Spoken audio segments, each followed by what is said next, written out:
Normally જે પાર્ટીઝમાં જાઓ છો, તમને કોઈ પૂછે કે તમે શું કરો છો, શું કામ કરો છો, તો નોર્મલ ઓડિયન્સને તમે કઈ રીતે સમજાવશો આ વસ્તુ? આપણે એમ કહે ને કે ઓર્થોપેડિક છું એટલે આમ ઘણા બધા શું કહેવાય જે એજ્યુકેટેડ ફ્રેન્ડ્સ હોય ને એ એમ જ મસ્તી કરે કે તું તો કાર્પેન્ટર છો. એવું કોઈ દિવસ બન્યું છે કે ત્યારે તમે સર્જરીમાં હો, એનેસ્થેસિયા આપી દીધું હોય, પછી અચાનકથી ઉઠી જાય, કોઈ ફની ઇન્સિડન્ટ એવા કોઈ તમે શેર કરવા માંગશો સર? અમે જ્યારે વેકઅપ થયો એ આઉટ આવ્યો એટલે મેં એનો હાથ પકડ્યો અને મેં એને પૂછ્યું, મેં કીધું રોહિત મજામાં છો?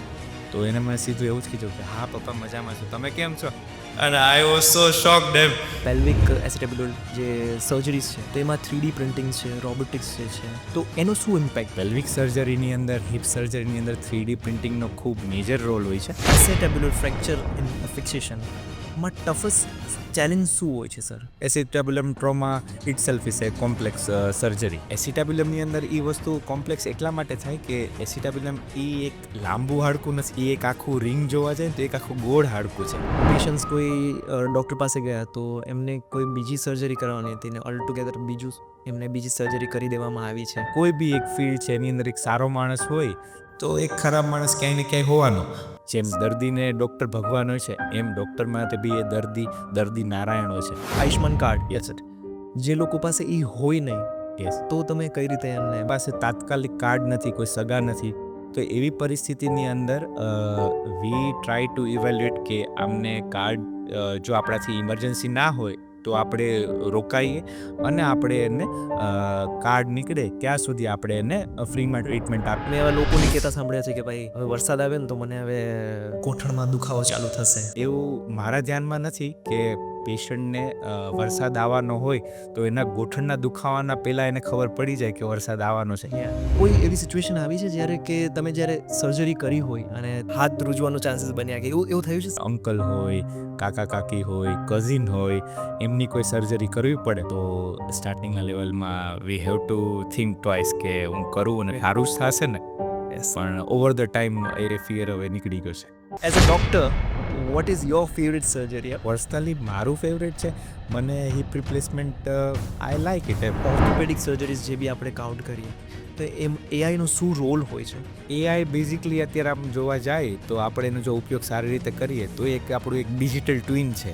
માણસના હાથમાં જેટલું હોય છે એનાથી વધારે બેટર કોઈ કોમ્પ્યુટર કે એઆઈ કરી શકવાનું નથી. યસ, તમે હાડકા તમારા કોથળામાં લઈને આવો, અમે રિપેર કરીને આપશું. તો આ એક જે દેશી ટર્મ જે છે એને કઈ રીતે આ શું છે? એક જ હાડકા ઉપર ઘણી બધી ડિરેક્શનમાં પ્રેશર્સ આવવાથી એક જ હાડકું 4-5 જગ્યાએ તૂટી ગયું અને ત્યારે અમે યુઝ કરતા કે તમે તો ભાઈ હાડકાને છે કોથળીમાં લઈને આવ્યા હતા, હવે તમે ચાલતા ચાલતા જાઓ છો. યુઝ્યુઅલી જે બોન હોય છે યસ, એ કેટલું પ્રેશર હેન્ડલ કરી શકે છે? જો એ સ્મોકિંગ કરતું હશે, ડાયટ પ્રોપર નહીં હોય, થોડુંક એને ઓબેસિટી વધારે હશે, માલ નરિશમેન્ટ હશે, તો એમને જે ફોર્સથી ટ્રોમા થવાનો છે એ જ ટ્રોમા તમારી અંદર વધારે ફોર્સ આવે ને તો જ થઈ શકે. નાના બાળકોમાં સર એક હાથ ડિસ્લોકેટ થઈ જવું, તો એનો રીઝન શું હોય છે? કોઈક વાર માતા પિતાથી ભૂલ થતી હોય કે જલ્દી બાળકો છે ઉપાડવા ગયા અને હાથ ખેંચી લીધો તો એ કોણીએથી નીકળી જાય છે. આ સેટઅપ એટલું સારું છે ને કે આમ આવીએ ને તો ખૂબ પોઝિટિવ વાઇબ્સ લાગી. હું તો ઘણી બધી જગ્યાએ ગયો છું બટ આ મારું પર્સનલ ફેવરેટ સેટઅપ છે.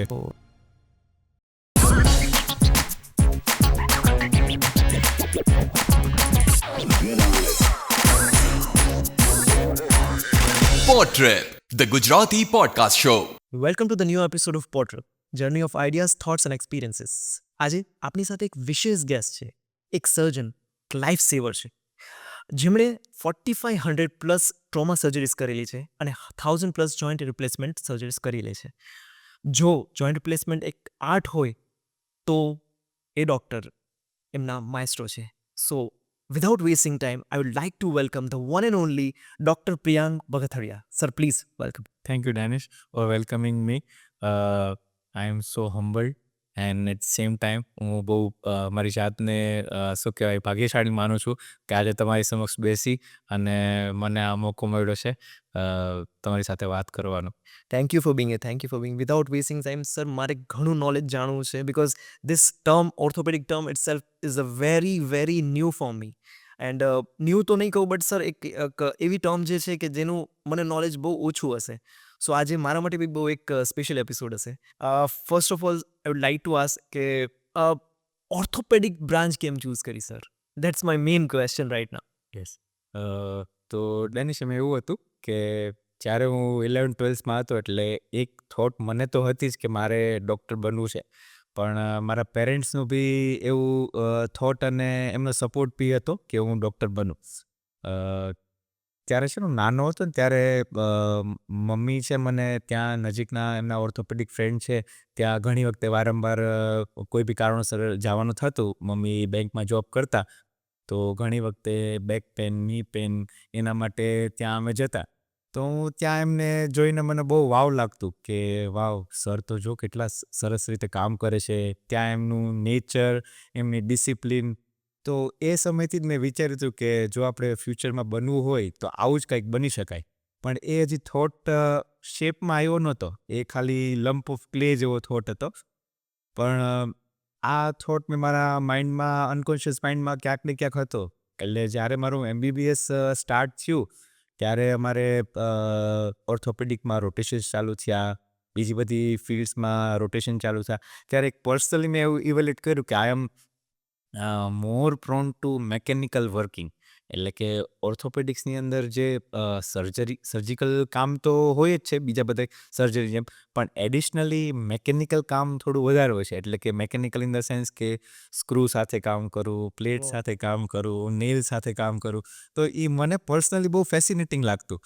કારણ કે મને કોઈ બી વસ્તુના પાર્ટ્સ ખોલવા, એને પાછા એસેમ્બલ કરવા, ફિટ કરવા, એને અલગ અલગ ડાયમેન્શનમાં મૂકવા, એ મને પર્સનલી બહુ ગમતું. એટલે મને જેમ જેમ હું MBBS પૂરું થતું ગયું એમ મને એ થોટ જે છે એક સ્ટેચ્યુના ફોર્મમાં ક્લિયર થયો કે મારે બનવું છે તો ઓર્થોપેડિક જ બનવું છે. It was very scary sir. મને જાણવું બિકોઝ તમે જે રીતના ડિસ્ક્રાઇબ કર્યું સ્ક્રૂ એન્ડ ફિટ, બોડીમાં એ વસ્તુ થવી તો બિંગ સેન્સિટિવ પર્સન મને વધારે, બટ એ જ વસ્તુ છે કે orthopaedic surgeon and specifically pelvic acetabular trauma અને જોઈન્ટ રિપ્લેસમેન્ટનું you are the specialist sir. તો એ ચૂઝ કરવાનું સર રીઝન શું છે? અ, અ, જેમ મારું MBBSથી લઈને ઓર્થોપેડિક સુધીનું મેં તમને કીધું, એવી જ રીતે જ્યારે મારું PG કમ્પ્લીટ થતું હતું ત્યારે મારા નિયર એન્ડ ડિયર ફ્રેન્ડ હતા doctor Sharif. And he was my SR. At that time એ SRશીપમાં હતા. ઓકે. અને એનું નોલેજ બહુ SR તરીકે બહુ સાઉન્ડ હતું. એમ કે મારા ઘણા બધા SR હતા પણ હી વોઝ વેરી નોલેજેબલ. એનું કામ કરવાની પદ્ધતિ બહુ અલગ હતી. એટલે ઘણી વખત અમે બેસીને શું કહેવાય અમે લેઝર ટાઈમમાં ઘણી વખત ડિસ્કસ કરતા. ત્યારે હું એને પૂછતો કે સર મારે શું કહેવાય આગળ હવે ફેલોશિપ કરવી છે, મારે આગળ ટ્રેન થવું છે ઓર્થોપેડિક્સમાં, તો હું શું કરું? તો એને મને ઘણી વખત એવું કીધું કે તું છે ને સહેલું કામ તો બધા કરતા હોય, તો કાંઈક અઘરું કરજે. જેથી કરીને શું કહેવાય તારા આજુબાજુના લોકોને ઘણું બધું બેનિફિટ થાય. Yes. એટલે અઘરા કામમાં તો આમ જોવા જઈએ તો બધું અઘરું જ હતું. સ્પાઇન કરવું અઘરું હતું, આર્થ્રોસ્કોપી કરવું અઘરું હતું. બટ એક ટ્રોમામાં મને પર્સનલ ઇન્ટરેસ્ટ હતો. એટલે ટ્રોમાનું જે અઘરમઘરું વર્ક છે એ પેલ્વિક એસિટેબ્યુલર ટ્રોમા છે. અને મેં ઓર્થોપેડિક્સમાં હું જ્યારે મારા PGમાં હતો ત્યારે મેં એવું જોયું હતું કે જે પેલ્વિક ટ્રોમા જે થતા એ જેવા થવા જોઈએ એવા થતા નહીં અમારા સેન્ટરમાં. કારણ કે અમારી પાસે એવા સ્કિલફુલ ડૉક્ટર નહોતા, એવી ફેસિલિટીસ નહોતી. તો અમે શું કહેવાય એનાથી મોટા હાયર સેન્ટરમાં અમે એમના જે ડૉક્ટર હોય ત્યારે મોકલતા. ત્યારથી મને થોડુંક એવું હતું કે ના આ બી ડિફિકલ્ટ વસ્તુ છે તો આમાં આપણે આગળ વધીએ તો આપણે શું કહેવાય લોકલ લેવલ એક સારું કામ કરી શકીએ.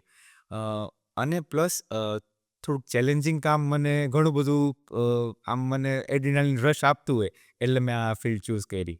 બટ સર તમે જે રીતના કીધું મને કે આમાં આન્સરમાં એક મેન્શન કર્યું હતું ખાસ વોટ ફેલોશિપ. હા. એક ફેલોશિપની સ્ટોરી તમે મને લાસ્ટ ટાઈમ આપણે મળ્યા હતા જ્યારે તમે મને એક ડિસ્ક્રાઇબ, બટ એને એક ઇલેબરેટેડ વર્ઝન શું છે એની ખાસ એની પાછળની જે સ્ટોરી હતી, બિકોઝ એ ઇટસેલ્ફ એક બહુ ઇન્સ્પાયરિંગ સ્ટોરી છે સર, એના માટે કંઈ કહો સર. એટલે આમ તમને કહું ને કે છોકરું જ્યારે ભણતો હોય ને એટલે મારા ફેમિલીમાં તો મને એવું હતું કે હવે છે ને બેટા થોડીક મહેનત કરી લે, 10th છે પૂરું થઈ જશે, સારી જગ્યાએ એડમિશન મળી જશે તો લાઈફ સેટ થશે.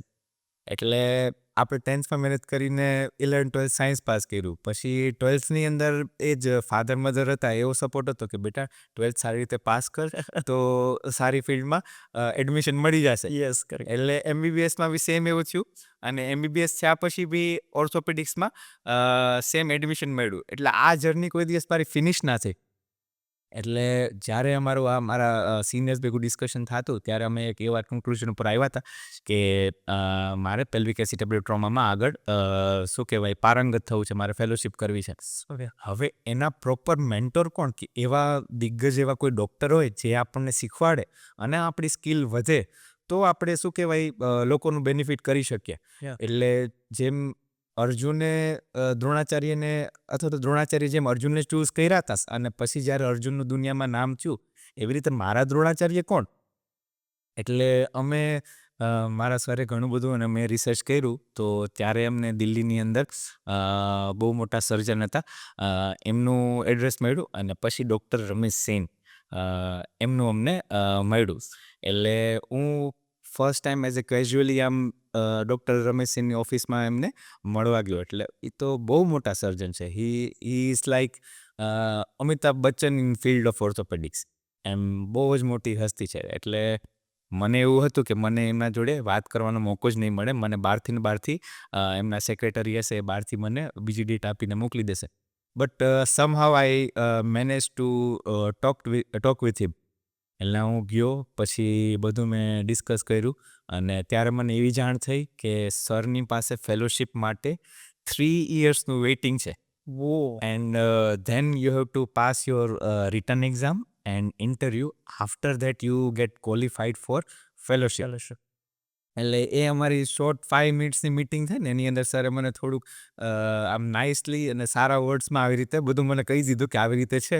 એટલે મને ત્યારે એવું લાગ્યું કે હવે આપણો તો ચાન્સ છે જ નહીં, કારણ કે 3 years ઇઝ ટુ મચ એમ કે 3 years શું કરું. એટલે મીનવાઇલ મેં મારી કોલેજમાં શું કહેવાય એસઆરશિપ મેં પ્રેક્ટિસ કરવાની ચાલુ કરી દીધું. બટ ધેન અગેન મને થોડાક દિવસે મનમાં એવું થયા રાખે કે મારે આ કરવું છે અને આ થતું નથી. એની અંદર આ 3 yearsનું વેઇટિંગ છે મારું, બધું હવે કેમ થશે. Yes. એટલે એને થોટમાં છે ને હું આફ્ટર 6 months તને મળવા ગયો અને મારા સરપ્રાઈઝની અંદર એવું મને ફીલ થયું કે સર એ આખી ટોક છે ને જે 5 મિનિટને મેં કરી એને બધું જ યાદ હતું કે તું આ છોકરો છો, તું આવ્યો હતો અને તારે આ કરવું છે ને આ શું થયું ને શું કરેશ ને આ તેને બધું મને પૂછવા માંડ્યા. એટલે સરને મેં પાછું એ જ કીધું. મેં કીધું I really want to do this અને I am really mad for this. એટલે સરે મને જે ઇન્ટરવ્યૂના જે બેઝિક્સ ક્વેશ્ચન હોય કે મારી સ્કિલ ટેસ્ટ કરવા, મારું નોલેજ ટેસ્ટ કરવા, એને મને ઘણા બધા ક્વેશ્ચન પૂછ્યા અને પછી મને કીધું કે તું એક દિવસ મારી સાથે આવ and then we will decide કે આપણે આગળ વધીએ કે ન વધીએ. અને મને એમ કે રૂટીન જવાનું હશે સર ભેગું, ખાલી જોવાનું હશે ને કરવાનું હશે અને સર નાના મોટા ક્વેશ્ચન પૂછશે તો હું પ્રિપેર કરીને ગયો હતો કે મારા લેવલે જેટલું મને આવડતું હોવું જોઈએ એટલું મને આવડે. પણ હું જેવો સવારે ગયો સરને મળે, સર કે ચલ ફટાફટ સ્ક્રબ થઈને આવ ને આપણે સર્જરીમાં જવાનું છે. અને હું તો સાવ શોક કે આપણે કોઈ દિવસ પેલ્વિક સર્જરી કરાવી નથી Yes. અને આપણે શું અસિસ્ટ કરશું એમ. Yes. પણ બાય ગોડ્સ ગ્રેસ અને સરે જ ત્યારે મોટિવેશન આપ્યું હતું અને મેં એમને ખૂબ સારી રીતે અસિસ્ટ કરાવ્યું અને હી વોઝ સો ઇમ્પ્રેસ્ડ. એને મને ઘણા બધા ક્વેશ્ચન્સ પૂછ્યા. હી વોઝ સો ઇમ્પ્રેસ્ડ અને પછી એને મને રિટન એક્ઝામ લીધી. તો રિટન એક્ઝામમાં બી આઈ ગોટ થ્રુ અને ધેન હી ટોલ્ડ કે તું કાલે આવી શકસ એમ. એટલે મને એમ કે 1-2 વીક માટે સર એગ્રી થયા છે. મેં કીધું ક્યાં સુધી? તો કે as long as you want. Whoa. એટલે જનરલી મારી ફેલોશિપ જે સર પેલ્વિક ટ્રોમાની ફેલોશિપ હોય છે એ 4 months to 6 monthsની હોય છે. But I was with sir for 1 year Whoa. And that is like life changing moment in my whole career. Of course મેં એટલે જ કીધું સર એ ઓલરેડી એક ઇન્સ્પાયરિંગ જર્ની હતી તમારી અને એ ઇન્સ્પાયરિંગ સ્ટોરી છે એમાં. તમે સર જે રીતના કીધું કે પેલ્વિક સર્જરી, ઓર્થોપેડિક, મતલબ મારા માટે આ સબ્જેક્ટ સર બહુ સ્કેરી છે. તો સર તમે આમ નોર્મલી જે પાર્ટીઝમાં જાઓ છો તો કેઝ્યુઅલી જ્યારે તમને કોઈ પૂછે કે તમે શું કરો છો, શું કામ કરો છો, તો નોર્મલ ઓડિયન્સને તમે કઈ રીતે સમજાવશો આ વસ્તુ? જનરલી આમ નોર્મલ ઓડિયન્સ છે ને તેને ઓલરેડી ખબર જોઈએ, એટલે આપણે એમ કહીએ ને કે ઓર્થોપેડિક છું, એટલે આમ ઘણા બધા શું કહેવાય જે એજ્યુકેટેડ ફ્રેન્ડ્સ હોય ને એ એમ જ મસ્તી કરે કે તું તો કાર્પેન્ટર છો, તું તો શું કહે બોર્નનો કાર્પેન્ટર છો. But then I have to tell them કે હું કાર્પેન્ટર હોઉં છું, કદાચ હઈશ, પણ મારી સ્કિલ જે છે ને it's near to goldsmith. Precision વાળું મારું કામ હશે, બટ જનરલી અમે એવી રીતે મજાક કરતો કાં તો ગાર્ડનર છે ને કાર્પેન્ટર છે ને આની પાસે જ્યારે ઓફિસમાં જાય ત્યારે પકડને પાનાથી એ રમતો હોય, એટલે એવું થતું હોય છે. હા, એટલે મેં એ જ કીધું સર કે તમારી લાઈફમાં ઘણા એવા ઇન્સિડન્ટ બનતા હશે જે, કારણ કે આ ટર્મ જે છે એ બહુ યુનિક છે, Yes. કન્ફ્યુઝ ટર્મ છે હું કહીશ, ઓર એલ્સ એક ટફ ટર્મ જે છે, હા. એક ઇઝીલી અન્ડરસ્ટેન્ડેબલ નથી. તો આવી વસ્તુ સમજવા માટે બહુ ઓછા લોકો હશે ઓબ્વિયસલી. સર એવું કોઈ દિવસ બન્યું છે કે ત્યારે તમે સર્જરીમાં હો ને કોઈ પેશન્ટને એનેસ્થેસિયા આપી દીધું હોય, બેહોશીની હાલતમાં હોય, હા. અને પછી અચાનકથી ઉઠી જાય, કોઈ ફની ઇન્સિડન્ટ એવા કોઈ તમે શેર કરવા માંગશો sir? Most of the time એવું થતું કે જ્યારે એ પેશન્ટ એનેસ્થેશિયામાં જતું હોય ને ત્યારે એ ઘણી વખતે એમાં જે નજીકના નિયર એન્ડ ડિયર હોય ને એના નામ ખૂબ બોલતા હોય. એટલે મધર છે, ફાધર છે, કોઈ ફ્રેન્ડ છે, નિયર ડિયર કોઈ છે, વાઈફ છે, એમના નામ બોલતા હોય. પણ એક વખત શું થયું કે અમારે એક પેશન્ટ હતું, એમના ફાધર જે છે એ ફ્યુ યર્સ બેક એક્સપાયર થઈ ગયા હતા, નેચરલ કોઝ ઓફ ડેથ હતી, એમને એક્સપાયર થઈ ગયા હતા. અને ઘણા બધા સમય પછી અમે એની સર્જરી કરેલી, એમના મધર જોડે જ આવતા હતા. જી જી. એટલે સર્જરી પૂરી કર્યા પછી અમે જ્યારે વેકઅપ થયો, એ આઉટ આવ્યો એટલે મેં એનો હાથ પકડ્યો અને મેં એને પૂછ્યું, મેં કીધું રોહિત મજામાં છો? તો એને મેં સીધું એવું જ કીધું કે હા પપ્પા મજામાં છો, તમે કેમ છો? અને આઈ વોઝ સો શોક્ડ એમ કે એ શું વાત કરે છે, એટલે that was one of the funny movie. અરે ગજબ સર, ગજબ. બટ આવું ફની ઇન્સિડન્ટ બનતા હોય છે.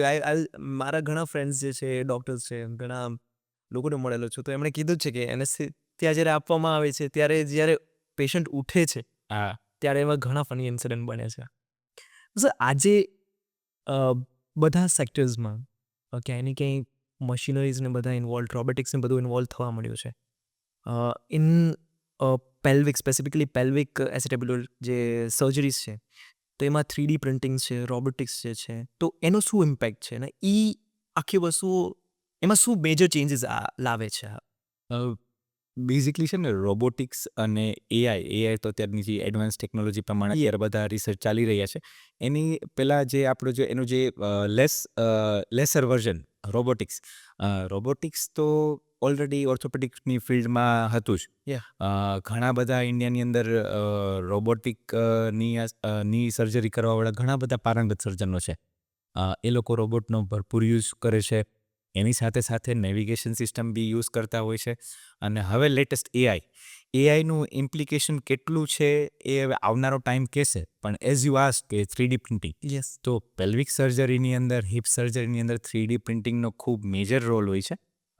એની અંદર પ્રીવિયસલી આપણે પેશન્ટની સાઇઝ પ્રમાણે, એની ડિફેક્ટ પ્રમાણે આપણે ઇમ્પ્લાન્ટ્સ બનાવતા હોય છીએ કે એને આ નાની ડિફેક્ટ છે તો એમાં કેટલા મિલીમીટરથી લઈને કેટલા સેન્ટીમીટર સુધીનો આપણે ઇમ્પ્લાન્ટ મૂકતા હોય છીએ.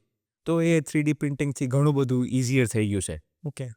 નકર પહેલાં કેવું હતું કે પહેલાં અમારે એક્સરેમાં બધું એ માપવું પડતું અને એનું ડાયમેન્શન લોકલ લેવલે આપીએ એટલે એ લોકો બનાવીને થોડાક દિવસ પછી કંપની આપે. ઘણી વખતે એની અંદર શું કહેવાય માર્જિન ઓફ એરર હોય છે અને ત્યાં ફિટિંગ ન થતું હોય, પણ 3D પ્રિન્ટિંગ જે છે એ આખું એને ઘણું બધું એને અમારા એક્યુરેટ થઈ ગયું છે અને અમારું ઘણું બધું કામ સહેલું કરી નાખ્યું છે. ખાલી ને ખાલી એક કોસ્ટનું ડાયમેન્શન જોતાં એ એટલું બધું પોપ્યુલર થતું નથી. અધરવાઇઝ એ બહુ યુઝફુલ ટૂલ છે 3D પ્રિન્ટિંગ, અને રોબોટિક્સ તો બટ ઓબ્વિયસ છે જ. Of course sir, Yes. ઓફકોર્સ. તો સર એસેટેબ્યુલર ફ્રેક્ચર ઇન ફિક્સેશનમાં ટફેસ્ટ ચેલેન્જ શું હોય છે સર? અને તમે કઈ સ્ટ્રેટેજી ફોલો કરો છો એ બધી વસ્તુઓ માટે? એસિટેબ્યુલર ફ્રેક્ચર એ ઇટસેલ્ફ ટફ છે. એટલે કોઈ બી ટ્રોમા જે છે એ સિમ્પલરથી લઈને કોમ્પ્લેક્સ ટ્રોમા જે થાય એ ટફ થતો જાય, એટલે આપણે એને કોમ્પ્લેક્સ વર્ડ યુઝ કરતા હોય છે. Acetabular trauma itself is a complex surgery. Generally કેવું હોય કે કોઈ બી એક હાડકુંના 2 કટકા થતા હોય તો જ્યાં સુધી આપણે એ બે કટકા એ ફિટ સરખા ન કરીએ ત્યાં સુધી એનું લંબાઈ છે કે અલાઇનમેન્ટ છે આવે નહીં. એસિટાબ્યુલમની અંદર એ વસ્તુ કોમ્પ્લેક્સ એટલા માટે થાય કે એસિટાબ્યુલમ એ એક લાંબુ હાડકું નથી, એ એક આખું રિંગ જોવા જાય ને તો એક આખું ગોળ હાડકું છે. ઓકે. એટલે એક સાઈડનો ટ્રોમા થયો હોય તો એ તો ચેલેન્જિંગ છે જ, પણ જો બે સાઈડનો ટ્રોમા થાય તો એ બહુ કોમ્પ્લેક્સ થઈ જાય. એટલે જ્યાં સુધી એનું ઈચ એન્ડ એવરી પીસ જો સારું પડે નહીં, મોસ્ટલી જોઈન્ટ્સમાં એનું કામ હોય કે પાછળ સેક્રમના જોઈન્ટ્સમાં, આગળ પ્યુબિકના જોઈન્ટમાં જોઈએ એ બધાય સરખા બેસતા નથી એસિટાબ્યુલમના જોઈન્ટમાં, તો આઉટકમ મે વેરી. અને આપણું કામ પેશન્ટને સારું રિઝલ્ટ આપવાનું હોય તો એ એક એક પીસનું મહત્ત્વ હોય. નાનો 2 મિલીમીટરના પીસથી લઈ અને મોટો ટુકડો હોય એ બધાનું જ મહત્ત્વ હોય. એટલે જ્યાં સુધી તમે જીગસો પઝલની જેમ એક એક ટુકડો ફિટ ન કરો ત્યાં સુધી તમને સારા આઉટકમની ગેરંટી મળતી નથી. એટલે સર આ પરથી મને એ જ વસ્તુ યાદ આવે છે કે આપ યુઝ્યુઅલી એવું સાંભળતા હોય છે જ્યારે લોકોનું કોઈનું પણ એક્સિડન્ટ થાય છે હા. ત્યારે આપણે સાંભળતા હોય છે કે ગોળો તૂટી ગયો છે અને that is the term that is you આ મેન્શન કરતા સર કે એમાં પછી એવું એવા બી કહેતા હોય છે કે ભાઈ ભૂક્કો થઈ ગયો છે અને એ બધી આ ટર્મ્સ જે લેમન ટર્મ્સ છે એટલે આ જ તમે મેન્શન કરતા. યસ, એટલે ઘણી વખતે કેવું હોય છે કે કઈ જગ્યાએ ભૂક્કો થાય છે ને એ મહત્વનું હોય છે. Okay. એટલે ઘણી જગ્યાએ ભૂક્કો થાય ને તો એ સારી રીતે ચોંટી જતું હોય છે, અને ઘણી જગ્યાએ ભૂક્કો થાય ને તો એ આપણને રિઝલ્ટ સારું નથી આપતું. એટલે એસિટાબ્યુલમ જે છે ને એ કેવું છે બોલ બેરિંગ જેવું એનું કામ છે. બોલ સરસ ગોળ હોવો જોઈએ અને એને બેરિંગ જે છે એનું એ એકોમોડેટ કરવા સરસ એનું સરફેસ હોવું જોઈએ. જ્યાં સુધી બે વસ્તુ સરસ ના હોય ને ત્યાં સુધી પેશન્ટનું આઉટકમ આવે નહીં.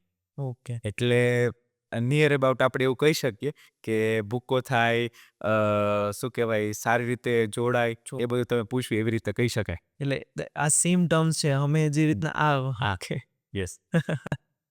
સર કોઈ એવી વાત મળી છે તમને ક્યારે બી ઓર તમે એવી એક્સપિરિયન્સ કરી છે કે જે અનએક્સપેક્ટેડ વાત હોય ડ્યુરિંગ સર્જરી યસ. કે એવું અનએક્સપેક્ટેડ વસ્તુ ઓર કોઈ એવી ઇન્ટરેસ્ટિંગ સ્ટોરી કે આવું એક્સપેક્ટેડ હતું જ નહીં ને આવું થયું છે. એટલે દાનિશ એવું ઘણી વખતે થતું હોય છે એઝ એ સર્જન.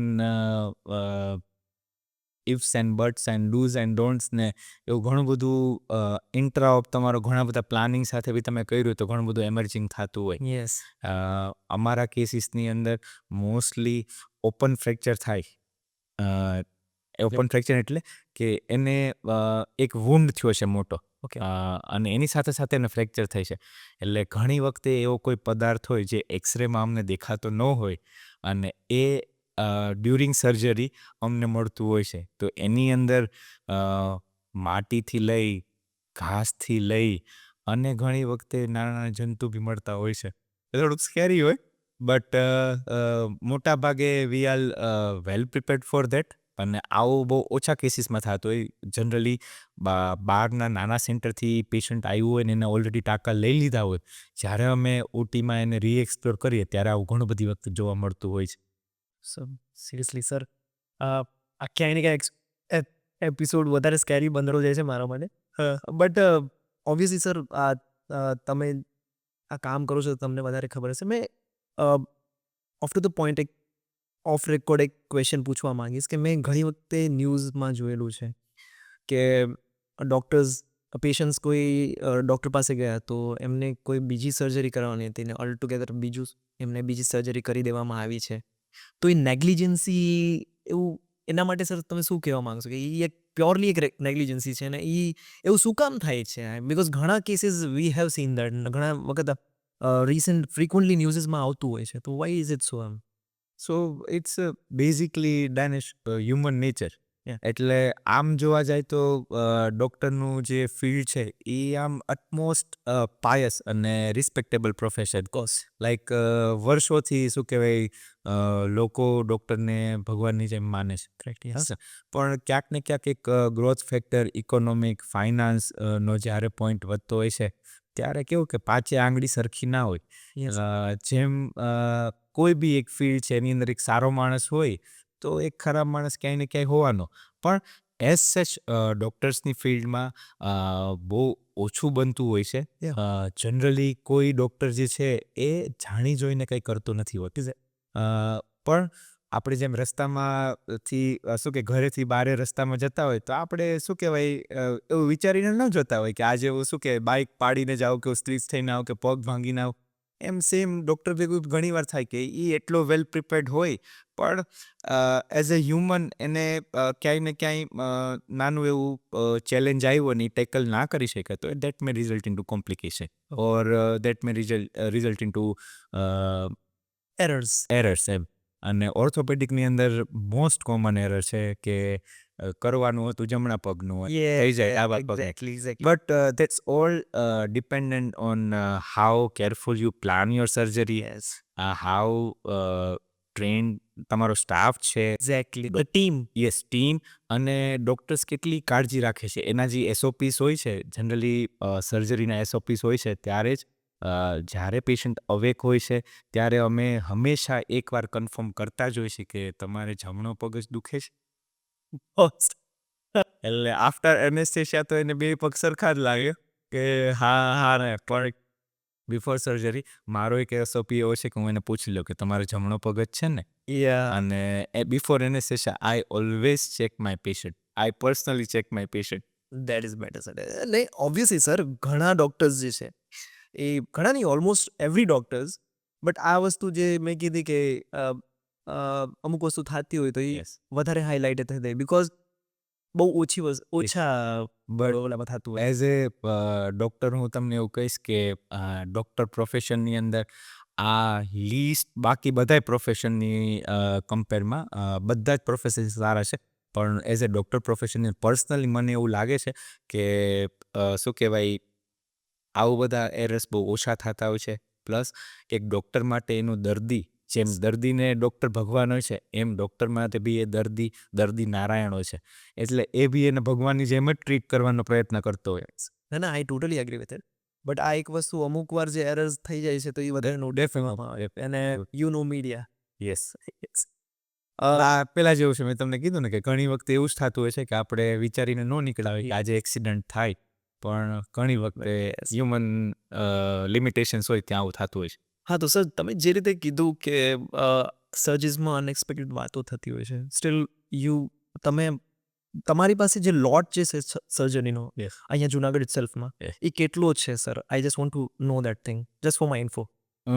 આમ તો જુનાગઢ બહુ વાઇડલી ગ્રો થાય છે day by day, and in terms of medicine ઘણા બધા સારી ઇન્સ્ટિટ્યૂટ છે, ફેસિલિટીઝ છે, સર્જન્સ છે. Personally we tend to do around 70 to 75 surgeries a month. In a month? હા, ઇન અ મંથ. એની અંદર અમે માઇનર ટ્રોમાથી લઈને મેજર ટ્રોમા થઈ જતું હોય છે. Okay. એની સાથે સાથે હું જ્યારે જુનાગઢમાં આવ્યો ત્યારે મારી જોડે દર 2 થી 3 મહિને એક પેલ્વિક ટ્રોમાનું પેશન્ટ આવતું. એ ક્વાઇટ ઓછો નંબર છે કારણ કે પેલ્વિક ટ્રોમા ઇટસેલ્ફ એ બહુ ઓછા ટ્રોમા થતા હોય છે. હું જ્યારે ફેલોશિપમાં હતો ત્યારે મારા સરને ત્યાં મંથની અંદર અરાઉન્ડ 6 to 7 ટ્રોમા આવતા. એટલે હું એવા ફિગરમાં હતો કે મારે મંથમાં જો 1 કે 2 ટ્રોમા આવે છે તો આઈ એમ લાઈક લકી. હા. But sir sorry to interpret. Yes. But sir આ પેલ્વિક ટ્રોમા જે છે એ શું છે? બિકોઝ તમે જે રીતના કીધું કે એ સર્જરીઝ બહુ ઓછી આવે છે, તો એ છે શું actually? Actually easy language. Yes. Pelvis જે છે ને એ આપણે જે થાપાનો જે ગોળો છે જી. એના ઉપરનો જે હાડકાનો ભાગ જે છે ને જેના ઉપર આપણે બેસતા હોય, ઓકે. હા, જેના ઉપર બેસતા હોય, પાછળનો જે કમરનો ભાગ છે જ્યાં આપણી કરોડરજ્જુ એટેચ થતી હોય, અને આગળનો જે ભાગ છે જે આપણા શું કહેવાય યુરિનરી બ્લેડરને પ્રોટેક્ટ કરતો હોય બોનનો ભાગ, એ આખો એક ભાગ છે પેલ્વિસનો ભાગ છે. ઓકે, એટલે પેલ્વિક અને એસિટાબ્યુલમ ટ્રોમામાં કમ્બાઇન્ડ આવે. એટલે જનરલી આ ટ્રોમા એક હાઈ વેલોસિટી ટ્રોમા છે. High velocity trauma in the sense કે એક નોર્મલ ફોર્સથી ઈજા થાય તો કદાચ તમારું કાંડું ભાંગે, હાથ ભાંગે, આંગળી ભાંગે, પણ પેલ્વિક જે ટ્રોમા જે છે એને ભાંગવા માટે બહુ મોટો ફોર્સ જોઈએ.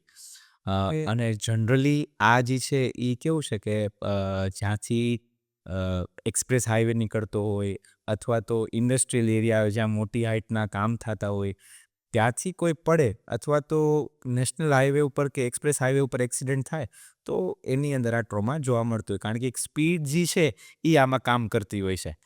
જેટલી વધારે સ્પીડ એટલો આ ટ્રોમા થવાનો ચાન્સ વધારે. અને મેં જેમ કીધું એમ કે ત્યારે મારે એવું એક્સપેક્ટેશન હતું કે હું મંથમાં 1 કે 2 ટ્રોમા થાય તો I would be more then lucky, એમ કે મારા સરને આટલું કામ હતું તો મને આટલું કામ છે.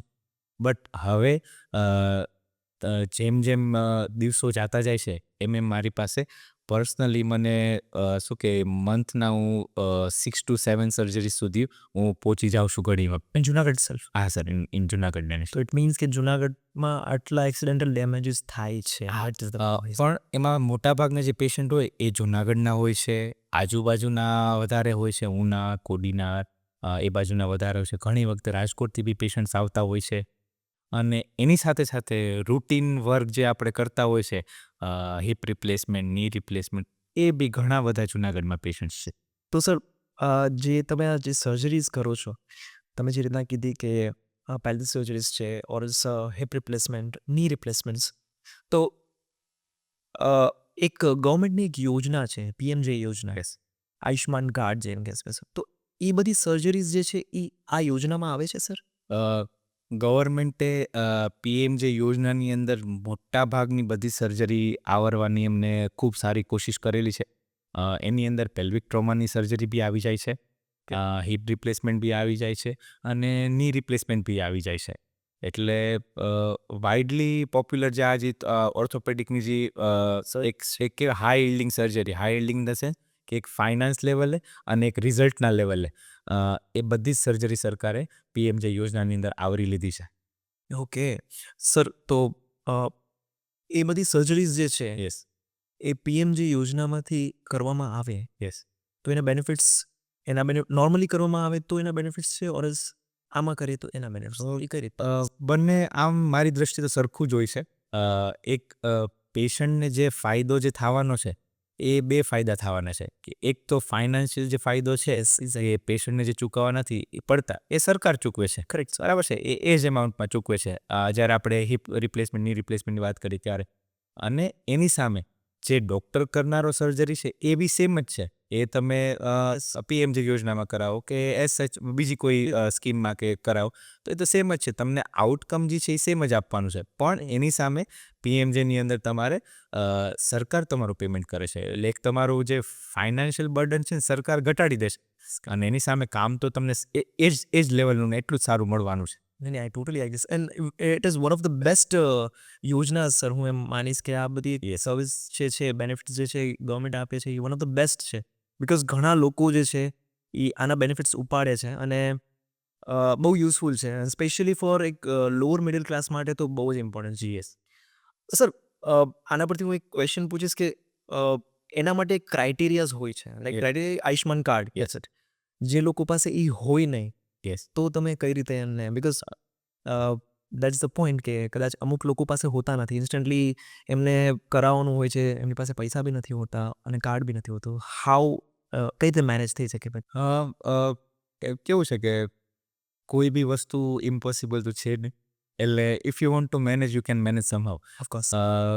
ઘણી વખતે એવું થતું હોય કે આઉટ સ્ટેટના કોઈ મજૂર વર્ગ છે અથવા તો આઉટ સ્ટેટથી કોઈ ટ્રાવેલિંગ કરતું હોય અને એમને કોઈ એવું એક્સિડન્ટ થયું કે એમની પાસે તાત્કાલિક કાર્ડ નથી, કોઈ સગા નથી, તો એવી પરિસ્થિતિની અંદર વી ટ્રાય ટુ ઇવેલ્યુએટ કે આમને કાર્ડ જો આપણાથી ઇમરજન્સી ના હોય તો આપણે રોકાઈએ અને આપણે એને કાર્ડ નીકળે ત્યાં સુધી આપણે એને ફ્રીમાં ટ્રીટમેન્ટ આપીએ અને અલ્ટિમેટલી જ્યારે કાર્ડ નીકળે ત્યારે આપણે એને કાર્ડમાં ટ્રીટમેન્ટ આપીએ. પણ ઘણી વખતે ઇમરજન્સી સર્જિકલ આપણે જોવા જઈએ તો ત્યારે આપણે વેઇટ કરવાનું પોસિબલ હોતું નથી. પ્લસ પ્રાઇમરી ટ્રીટમેન્ટ તો આપણે કોઈ બી દર્દી એને આપીએ તો જ એને શું કહેવાય એનું આઉટકમ સુધરવાનું છે. એટલે એવા બધા દર્દીની અંદર અમે લોકો કોઈ કોસ્ટ કે PMJનું ન વિચારતા અમે એને સ્ટાર્ટિંગથી જ ખૂબ સારી ટ્રીટમેન્ટ આપીએ છીએ. અને ઘણી બધી વખત એવું થતું હોય છે કે એમને PMJ કાર્ડ ના હોય તો અમે એમને આખું જે છે એ ફ્રીમાં બી કરી દેતા હોય છે. ઓહ, એટલે from your side sir. From my side I don't charge for any medicine. મારી સર્જિકલ સ્કિલના કોઈ ચાર્જ નથી લેતો હોતો, અને જે કાંઈ એનું કોસ્ટ હોય છે એ હોસ્પિટલ ભોગવતી હોય છે, એટલે પેશન્ટનું શું કહેવાય બધી રીતે બેનિફિટ થાય એમ. એટલે સર એવું સાચું જ કહેવામાં આવે છે કે ડૉક્ટર ભગવાન હોય છે, એ ક્યાંય ને ક્યાંક સાચી વસ્તુ છે. બિકોઝ આવી બધી સિચ્યુએશનમાં જે કામ આવે એ જ ભગવાન કહેવાય છે સર. ના, શું કહેવાય, એક આ અમારો ફરજ હોય છે, અને આ જે વસ્તુ જે છે એ મોટા ભાગના બધા જ ડૉક્ટર આ ફોલો કરતા હોય છે. મને એવું કંઈ યાદ નથી હોતું કે કોઈ દર્દીને એવું થયું હોય કે એક કાર્ડના અભાવે અથવા તો ફાઇનાન્સના અભાવે એની ટ્રીટમેન્ટ કોઈ ડૉક્ટર ના આપી શક્યું હોય, એવું મેં નથી સાંભળ્યું. ના કરેક્ટ છે સર. આ ઘણા લોકોને એવા મિથ્સ હોય છે, મેં ઘણા સાંભળ્યા છે. One of the myths is કે મેં એવા લોકોને કહેતા સાંભળ્યા છે કે ભાઈ હવે વરસાદ આવે ને તો મને હવે ગોઠણમાં દુખાવો ચાલુ થશે. તો એવું બધું કઈ રીતે? કારણ કે આ બધી આ મિથ્સ છે કે સાચું છે કે શું છે? ક્લાઇમેટ ચેન્જના વજહથી આવા જોઈન્ટ્સ દુખવા માંડે છે, એ શું છે? અને એવું સાચું છે તો એની પાછળનો રીઝન શું છે sir? Danish, if you ask me કે ઇટ્સ મિથ્સ કે it's like proper natural thing, તો મિથ હોય ને, મિથ એને સાયન્સ હોય ને, સાયન્સ બસ્ટ કરી દે ઓકે. કે સાચું શું છે ને ખોટું શું છે એનું આપણે પુરાવા જોતો તો આપણે સાયન્સની જ મદદ લેવી પડે. Yes correct. એટલે સાયન્ટિફિકલી ટેલિંગ યુ કે એવું મારા ધ્યાનમાં નથી કે પેશન્ટને વરસાદ આવવાનો હોય તો એના ગોઠણના દુખાવાના પહેલાં એને ખબર પડી જાય કે વરસાદ આવવાનો છે. યા બટ ડેફિનેટલી જો ઋતુની અંદર ચેન્જીસ થાય છે, કે થોડી ઠંડી પડે છે અથવા તો ઠંડીમાંથી ડાયરેક્ટ ગરમી થઈ ગઈ, સિઝનલ ચેન્જીસ આવતા હોય છે, સ્પ્રિંગ સિઝન આવતી હોય છે, ત્યારે પેશન્ટને જોઈન્ટની અંદર જે પ્રોન હોય છે આર્થરાઇટિસમાં, એમને પેઇન થવાનું ચાલુ થઈ જાય છે. એટલે સાયન્ટિફિકલી સ્પીકિંગ વિન્ટરની અંદર જોઈન્ટ પેઇન જે છે એનું જે ઇન્સિડન્સ હોય છે એ વધી જાય છે, અને એમાં બી આર્થરાઇટિક જોઈન્ટ હોય છે એમાં એમને વિન્ટરની અંદર દુખાવો વધી જાય છે.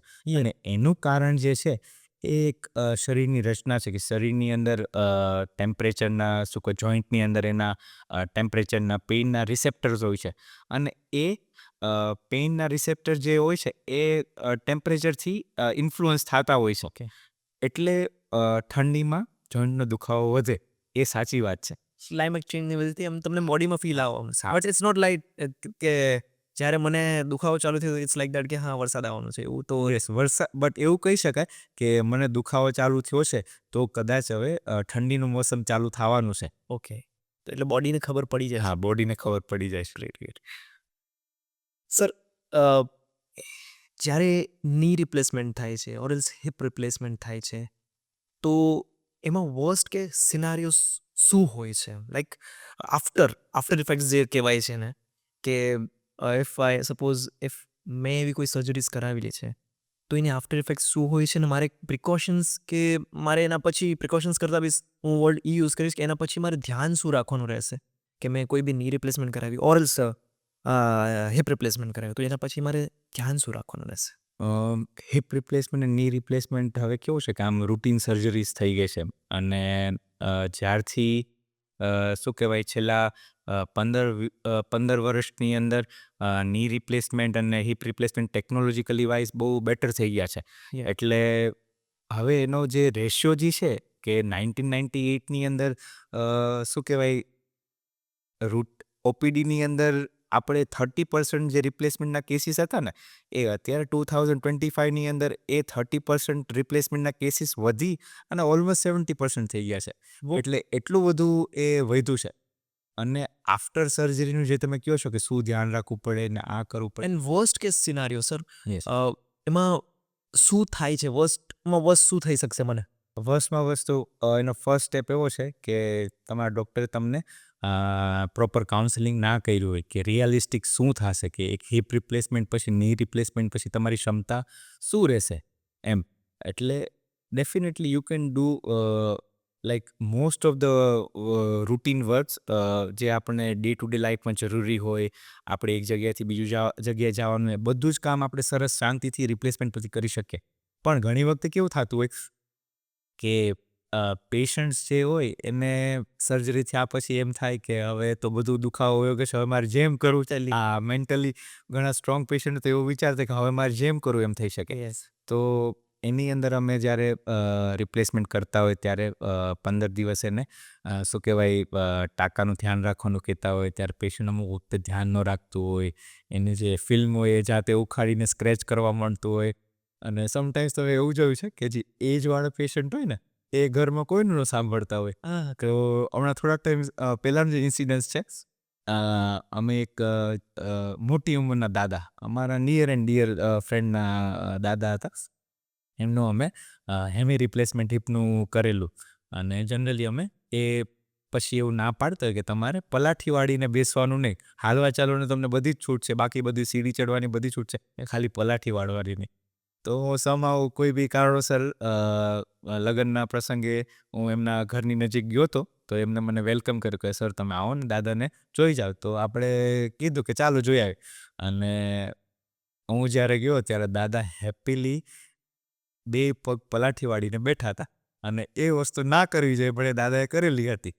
ઓકે, એટલે કંઈ કોમ્પ્લિકેશન્સ પછી એમને ના થયા કંઈ? લકીલી એમને ના થયું, બટ અધરવાઇઝ હિપ રિપ્લેસમેન્ટ પછી જે પોસ્ટિરિયર અપ્રોચ અમે યુઝ કરતા કે પાછળથી અમે જે ઓપરેશન કરેલું હોય એની અંદર એ પદ્ધતિથી ઓપરેશન કરતા કે એની અંદર અમે પલાઠી વાળીને બેસવાની ના પાડતા, જેથી કરીને એક ડિસ્લોકેશનનો ચાન્સ ઓછો થઈ જાય અને ગોળાની જે આયુષ્ય અંદર જે છે એ વધી જાય.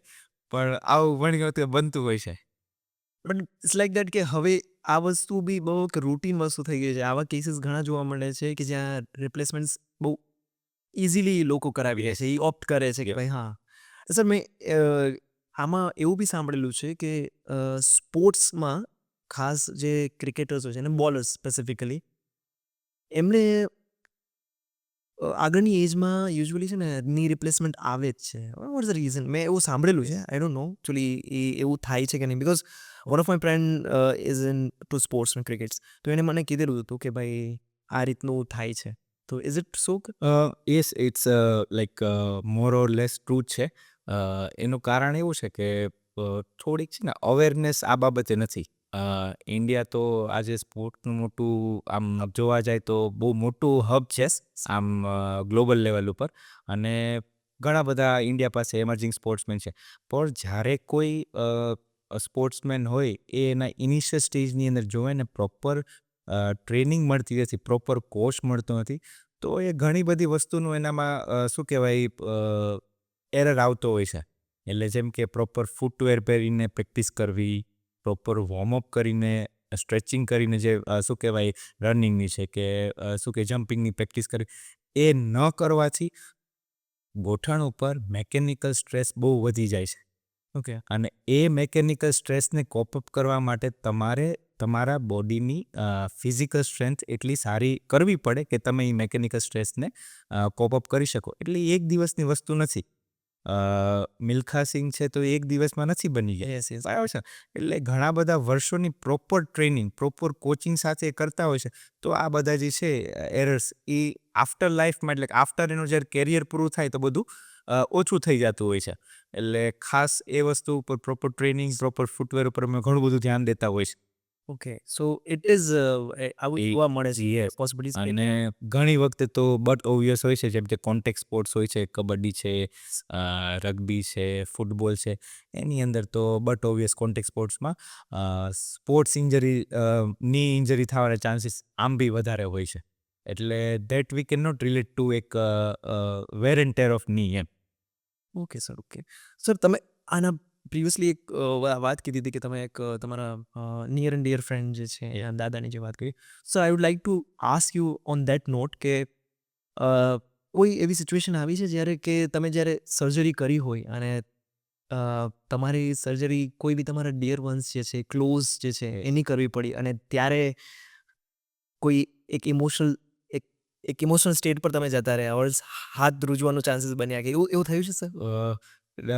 શું કે ડેનિશ, રૂટીન કેવું હોય કે અમારા શું કહેવાય કરિયરની અંદર સૌથી પહેલાં જો કોઈ નજીકના સગા હોય ને એને કાંઈ બી થાય ને, સપોઝ કે હું ઓર્થોપેડિક છું, તો એને માથું બી દુખે ને તો એ પહેલાં મને જ પૂછે કે શું કહેવાય, મને માથું દુખે છે તો હું શું કરું, શું દવા લઉં. એ મને એવું ના પૂછે કે મારે કોની પાસે જવાનું. Yes. એ મને એમ કે મને માથું દુખે છે, મને દવા લખીને મોકલાવ. Yes. હવે આમ જોવા જાય ને તો તમે ન્યુરોફિઝિશિયન લેવલે જોવા જાવ ને તો માથા દુખવાના તો 17 પ્રકારના એના રીઝન્સ હોય. Yes. બરાબર છે.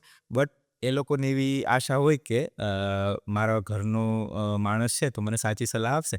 એટલે ત્યારે કેવું થાય કે જ્યારે એ સર્જરી કરાવવા મારી પાસે આવે ને ત્યારે અમને આમ ઇન્ટરનલી તો થોડુંક એવું થતું હોય કે આને અમારે બેસ્ટ પોસિબલ કામ કરીને Yes. આપવું પડે. પણ એક over the time when you are trend, when you have skills, તો એ પછી આ બધી વસ્તુ જે છે શું કે એમાં નેગોશિએટ થઈ જતી હોય છે. ત્યારે હાથ ધ્રુજતા નથી હોતા. ત્યારે અમે આમ કોન્ફિડન્ટ હોઈએ છીએ કે તને હું કરીશ તો મને આવડે છે તો તારું સારામાં સારું જ થશે. પણ ઇનિશિયલ લેવલે યસ ડેફિનેટલી એવું થતું કે અંકલ હોય, કાકા કાકી હોય, કઝિન હોય, એમની કોઈ સર્જરી કરવી પડે તો સ્ટાર્ટિંગના લેવલમાં વી હેવ ટુ થિંક ટ્વાઇસ કે હું કરું અને સારું જ થશે ને. પણ over the time A fear હવે નીકળી ગયો છે. Okay sir. તો સર તમે આ પરથી હું એ વસ્તુ પૂછીશ કે તમે ઓલરેડી મેમ જે છે એ સેમ ફિલ્ડમાં છે, Yes. She is also doctor. Yes. તો કઈ રીતે પર્સનલ લાઈફ મેનેજ કરો છો અને how she is with you, આમ કઈ રીતે એ સપોર્ટ કરે છે કે શું છે એકચ્યુઅલી તમારું બોન્ડિંગ કઈ રીતનું છે?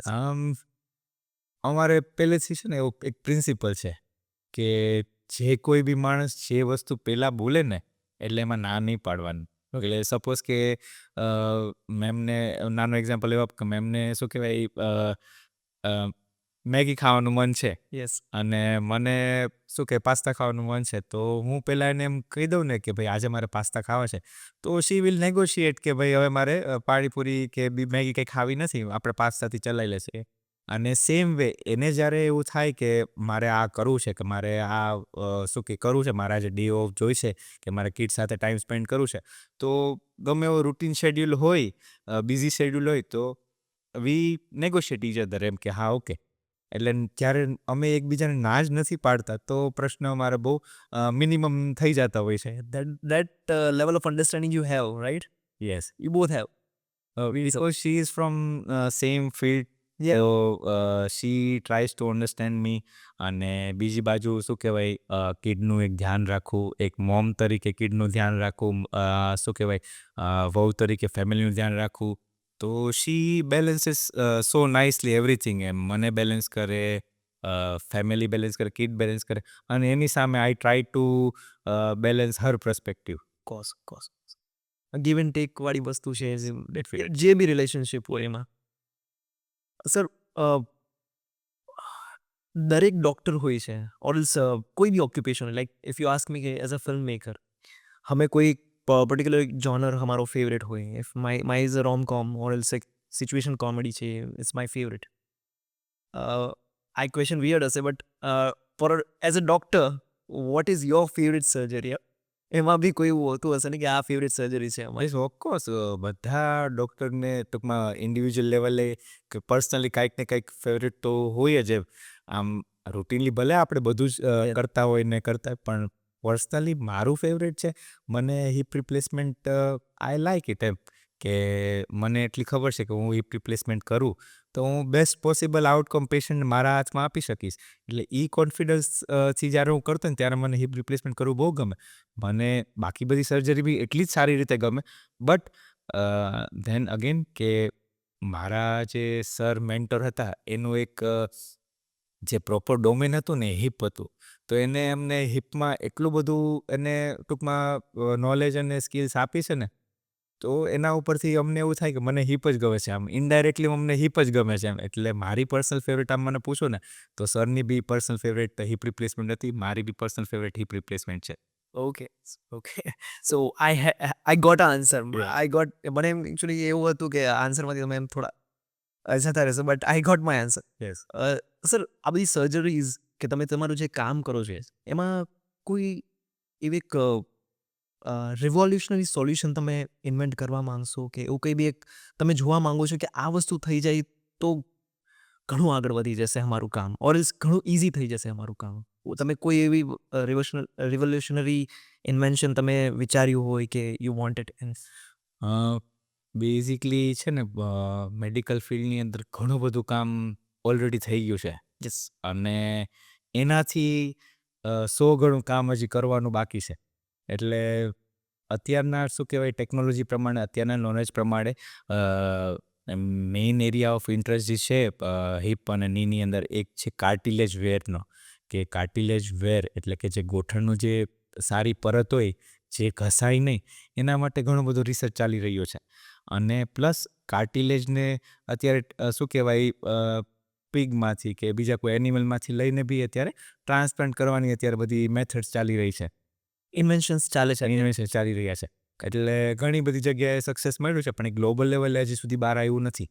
એટલે મારો પર્સનલ ફેવરિટ ઇન્ટરેસ્ટ હોય તો આ એક છે કે હું જો ગોઠણનું વેર એન્ડ ટેર, નેચરલ ગોઠણનું, આર્ટિફિશિયલ ગોઠણનું નહીં પણ નેચરલ ગોઠણનું જો વેર એન્ડ ટેર કોઈ બી રીતે અટકાવી શકતો હોય તો એનાથી બીજું વન્ડરફુલ ઇન્વેન્શન કાંઈ નહીં હોઈ શકે. ઓકે, અને એ ઇન્વેન્શન થઈ ગયું તો એ નોર્મલ હ્યુમન બિંગને કે જે સર્જરી કરાવે છે તો એ શું બેનિફિટ થશે એમ? તો એનું શું કે જે નેચરલ જે ગોઠણ છે એનું લાઈફ સ્પેન વધી જશે. ઓકે, એઝ ઇટ ઇઝ થઈ જશે. એઝ ઇટ ઇઝ ટૂંકમાં વધી જશે. જે અત્યારે જે યંગ એજની અંદર 45-50ની અંદર જે વેર એન્ડ ટેરના જે પ્રોબ્લેમ્સ આવે છે કે ઓસ્ટિયોઆર્થ્રાઇટિસ થઈ જાય છે, તો એ એક અટકી અને એને એક બેટર લાઈફ શું કહેવાય 70-75 સુધી મળી શકે. જે એનું એક્ટિવ આખો પીરિયડ છે એ સારી રીતે સચવાય અને કોઈ સર્જરીની જરૂર ન પડે. તો એક આ વસ્તુ ઉપર જો કામ થઈ શકે તો અત્યારના લેવલ પ્રમાણે એ રિવોલ્યુશન થઈ શકે. સર, તમે જે રીતે વાત કરી સર હા. ઇન્વેન્શન્સની કે એક્સપેરિમેન્ટ્સની જે રીતના એઆઈ બધા સેક્ટર્સમાં ઘણું ડેવલપ થઈ ગયું છે. ઓલમોસ્ટ બધી વસ્તુઓમાં આજે એઆઈ ઇન્વોલ્વ થઈ ગયું છે. તો આ સર્જરીઝમાં ઓર સ્પેસિફિકલી ઓર્થોપેડિક સર્જરીઝ જે બી આપણે કાઉન્ટ કરીએ તો એમ એઆઈનો શું રોલ હોય છે અને એ એ શું આગળ ફ્યુચર જોવા મળશે આપણે એઆઈને લઈને આમ? એઆઈ બેઝિકલી અત્યારે આમ જોવા જાય તો આપણે એનો જો ઉપયોગ સારી રીતે કરીએ તો એક આપણું એક ડિજિટલ ટ્વિન છે. યસ. એ આપણું એની તરીકે આપણે ઉપયોગ કરી શકીએ. બટ એ મારું થોડુંક માઇન્ડસેટ થોડુંક કન્ઝર્વેટિવ છે. Okay. હું એવું વિચારું કે માણસના હાથમાં જેટલું હોય છે યસ. એનાથી વધારે બેટર કોઈ કોમ્પ્યુટર કે એઆઈ કરી શકવાનું નથી. યસ. અને એક ઓવર ધ પીરિયડ જે માણસના જે 2 હાથ અને 10 આંગળીમાં જે કેપેબિલિટી છે એ આઈ ડોન્ટ થિંક કે એઆઈ ફૂલફિલ કરી શકશે કે કોઈ એવું રોબોટ છે એ ફૂલફિલ કરી શકશે. Definitely they will make your life easier, કે તમારા જે કેલ્ક્યુલેશન્સ છે, તમારા આઉટકમના જે પ્રિડિક્ટર્સ છે એ તમને ઇઝીલી તમારા હાથમાં આપી દેશે કે તમે આ વસ્તુ આવી રીતે ફોલો કરશો તો તમારું જે આવનારા વર્ષોનું પેશન્ટનું જે આઉટકમ છે એ આ રીતે સારું થઈ જશે. અથવા તો કોઈ એવો શું કહેવાય ડિસીઝ છે એનું આપણને પહેલેથી પ્રિડિક્શન આપી દેશે કે ભાઈ આ પેશન્ટની અંદર આ રોગ છે એ હવે થવાની શરૂઆત છે, કે આ આટલી ઉંમરે ચાલુ થશે. પણ એ વસ્તુને ટ્રીટ તો એઆઈ નહીં જ કરી શકે. યસ, એટલે ખાલી ઇટ્સ લાઈક દેટ એઆઈને આપણે સ્ટેટિસ્ટિક્સ લેવલ પર આપણે લઈ શકીએ એના સ્ટેટિસ કે જે બી એનાલિટિક્સ માટે આપણે લઈ શકીએ, બટ એને actual surgery or else implementation માટે અત્યારે યુ ડોન્ટ ફીલ કે અત્યારે એટલે મારા માઇન્ડસેટ પ્રમાણે ડૉક્ટર અત્યારના સિનારીઓની અંદર ઇઝ એઝ ગુડ એઝ નહીં પણ એના કરતાં બી વધારે એઆઈ કરતાં ગુડ અત્યારે કામ કરી શકે છે. હા, ઓબ્વિયસલી સર, ઓબ્વિયસલી. અને એઆઈ આપણે જ બનાવીએ છીએ તો ઓબ્વિયસલી સર, કોમ્પ્લેક્સ કેસીસમાં તમે જ્યારે ટોટલ હિપ એન્થ્રોપ્લાસ્ટી કરો છો ઓર એલ્સ ઓપન રિડક્શન છે, ઇન્ટરનલ ફિક્સેશન છે, એ કરો છો તો તમે એ ચોઇસ કઈ રીતે કરો તમે કે આની રિક્વાયરમેન્ટ છે, આની નથી રિક્વાયરમેન્ટ, એ કઈ રીતે તમે કરશો જ્યારે? આ એક છે ને મેડિકલ સાયન્સની અંદર થોડુંક એક ગ્રે ઝોન છે. એટલે કોઈ એક પર્ટિક્યુલર એજ લિમિટ નથી કે આ એજનો વ્યક્તિ હોય તો એને તમે હિપ રિપ્લેસમેન્ટ કરી શકો ટ્રોમા પછી, Yes. અથવા તો આ એજનો વ્યક્તિ હોય એને તમે શું કે ગોળો બચાવી શકો કોઈ બી એક ઇમ્પ્લાન્ટ નાખીને ઇન્ટરનલ ફિક્સેશન કરીને ગોળો બચાવી શકો. ઇટ ઓલ ડિપેન્ડ્સ ઓન ડૉક્ટરનો experience, what better outcome he can give in a particular surgery. Okay. Plus એની સાથે સાથે પેશન્ટની એજ ઘણું બધું મેટર કરતું હોય છે. યંગ પેશન્ટ હોય છે તો યંગ પેશન્ટની અંદર વી always try to do internal fixation, કે એનો જે નેચરલ જે હિપ છે એને નોર્મલ એનાટોમી આપી અને એ બચી જાય, એને રિપ્લેસમેન્ટ ન કરવું પડી શકે, કારણ કે natural is always better than artificial. એ તો ભગવાને જે આપ્યું છે એ તો પૂછવાનું નથી. એની સાથે સાથે પેશન્ટનું અમુક activity, bed ridden young patient હોય તો એની અંદર શું કહેવાય, તમે સારા આઉટકમ ઇન્ટરનલ ફિક્સેશનથી આપી નથી શકતા, તો you can always opt for replacement. Okay. બરાબર છે. તો ત્યારે અમે એજ, એની એક્ટિવિટી, એની કાર્યક્ષમતા, એની ચાલવાની પેટર્ન, એનો વેટ, એની હિલિંગ કેપેસિટી, એની કોમોર્બિડિટીઝ, એ બધું જ એક આખું ઇવેલ્યુએટ કરી અને એક અમારા એક્સપિરિયન્સ સાથે અમે એને મૂકતા હોય કે આ પેશન્ટને અમે જ્યારે ઇન્ટરનલ ફિક્સેશન કરીએ ત્યારે અમે એક સારું આઉટકમ આપી શકતા હોય છે. પણ as a general term, younger પેશન્ટની અંદર always we try to do internal fixation. Previously અમારા એપિસોડમાં ડર્મેટોલોજિસ્ટ પણ આવેલા છે અને ઘણા જે લોકો જે છે, ન્યુટ્રિશન જે છે, કોચ આવે, ફિટનેસ કોચ આવ્યા હતા. એમણે અમને ડાયટ વિશે ઘણું કીધું હતું કે ભાઈ તમે રૂટીનમાં એક્સરસાઇઝ, ફિટનેસ માટે એક્સરસાઇઝ એન્ડ ડાયટ રાખો. તો સર, તમારો જે વર્ક એરિયા છે, જે ઓર્થોપેડિક જે વર્ક એરિયા જે છે, એમાં બી એવું જરૂરી છે કે ડાયટ એક પ્રેફરન્સ રાખે છે કે બોન સ્ટ્રોંગ કરવા માટે કે જે બી એમ વસ્તુ, કે એ એક વસ્તુ જે છે ઓરલ્સ હિલિંગ માટે એ રિક્વાયર્ડ છે સર? અને એવું હોય તો તમે શું કદાચ પેશન્ટને તમે એ રીતે કોઈ બી પ્રિસ્ક્રાઇબ કરો છો? Yes sir. યસ, જેમ લાસ્ટ એપિસોડમાં જે વાત થઈ હતી કે ડાયટ ઉપર ઘણું બધું ફોકસ હોય છે, યસ. સેમ હાડકાને બી એવું જ છે કે બધું જે ન્યુટ્રિશન છે આપણા ડાયટમાંથી જ મળવાનું છે. ઓકે. અને મેઇન જે એનું કમ્પોનન્ટ છે, કેલ્શિયમ છે, મેગ્નેશિયમ છે, ફોસ્ફેટ છે, એ બધું ડાયટમાંથી જ આપણને મળવાનું છે. એની સાથે સાથે vitamin D, vitamin C, vitamin E, એ બધાનો બી ઘણો રોલ હોય છે. એટલે without diet you can not make your health better. Okay. એટલે એની સાથે સાથે જે આપણે તમને પર્ટિક્યુલર હું વાત કરું કે કયું ડાયટ લઈએ તો સારું કહેવાય, એટલે એની ગ્રીન વેજીટેબલ, એની ફ્રૂટ્સ, ઠીક છે, એ તમે રોજે એમ્પલ એમાઉન્ટમાં તમારા એક બેલેન્સ ડાયટ તરીકે લેતા હોય તો then you would not go wrong with your bone health. Okay. This is for precautions, right sir? Yes, it's for precaution. Okay. પછી એની સાથે સાથે નટ્સ છે, ઓરેન્જીસ છે, સ્પિનેચ છે, એ ઘણું બધું કેલ્શિયમનો સ્ત્રોત હોય છે. દૂધ છે, પનીર છે, paneer as per your health, બરાબર છે, એ લઈ શકાય. એની સાથે સાથે એક સનલાઇટનો બી મેજર રોલ હોય છે for bones? For bones. Oh, it's unique sir. Yes. સનલાઇટથી શરીરની અંદર વિટામિન ડી સિન્થેસિસ થાય છે અને એનો બી બોન ઉપર ખૂબ સારો ઇમ્પેક્ટ હોય છે. એટલે એ આખી નેચરલ ફિનોમિનન છે. એટલે અમે હંમેશા જે અવેરનેસ પ્રોગ્રામની અંદર એવી રીતે વાત કરતા હોય કે રોજની અર્લી મોર્નિંગની કે જે મીઠો તડકો આપણે કહીએ, એ મીઠા તડકાની અંદર 15 થી 20 મિનિટ જો આપણે વોકિંગ કે વ્યાયામ કરીએ તો તમારી બોનની હેલ્થ ખૂબ સારી રહેશે. ઓહ. એની સાથે સાથે ફિઝિકલ એક્સરસાઇઝ, જ્યાં તમે મેકેનિકલ સ્ટ્રેન્થનિંગ કરો છો, તમે કોઈ બી એક્સરસાઇઝથી, એરોબિક્સથી કે યોગાથી કે જીમથી, એ બધું જ જ્યાં બી બોન માથે પ્રેશર આવશે એટલે એ બોનની અંદર કેલ્શિયમ આપોઆપ ભરાવાનું ચાલુ થશે. ઓકે. એટલે એવી એક્ટિવિટી તમે જે સ્પોર્ટ્સ રિલેટેડ બધી કરતા હોય છે તો they people want go wrong with calcium, કે એમની અંદર કેલ્શિયમ ડેફિશિયન્સી બહુ લાંબા ટાઈમ સુધી જોવા નહીં મળે. બીજું, Correct. તમારી એક્ટિવ લાઈફસ્ટાઈલ છે, સારું તમે એક્સરસાઇઝ કરો છો, સારો ડાયટ છે, અને એની સાથે સાથે એક એજ રિલેટેડ કે ફિમેલ્સની અંદર આફ્ટર મેનોપોઝ એમને જે છે એ કેલ્શિયમ હોર્મોનલ ચેન્જીસના લીધે કેલ્શિયમ ઓછું થવાની શરૂઆત થઈ જતી હોય છે. ઓકે. તો ફોર ધેટ અમે અવેરનેસ પ્રોગ્રામની અંદર હંમેશા કહેતા હોય કે every year measure your calcium, vitamin D, bone density, અને જ્યારે બી પ્રોફિલેક્ટિકલી અમે એમને કેલ્શિયમના ડોઝ તરીકે આપતા હોય છે, અને more required in menopausal woman. Okay. અને એમના 10 વર્ષ પછી, એટલે કે મેલ્સની અંદર જનરલી 65-70ની આસપાસ આ બોન ડેન્સિટી ઘટવાનું ચાલુ થતું હોય છે. ત્યારે આ વસ્તુને જે છે મેં કીધી ડાયટ, એક્સરસાઇઝ, સનલાઇટ, અને ત્યારે કેલ્શિયમના સપ્લિમેન્ટથી એને કોપ અપ કરી શકાય. ઓકે. એટલે એક આ મોટી પ્રોસેસ છે, Process. પણ બહુ ઇઝી છે. Okay. So I just want to say કે Yes. આમાં બી for your bones, you have to focus on diets and your routines, right? Yes. Correct. And you should avoid having any kind of addiction, such as Yeah.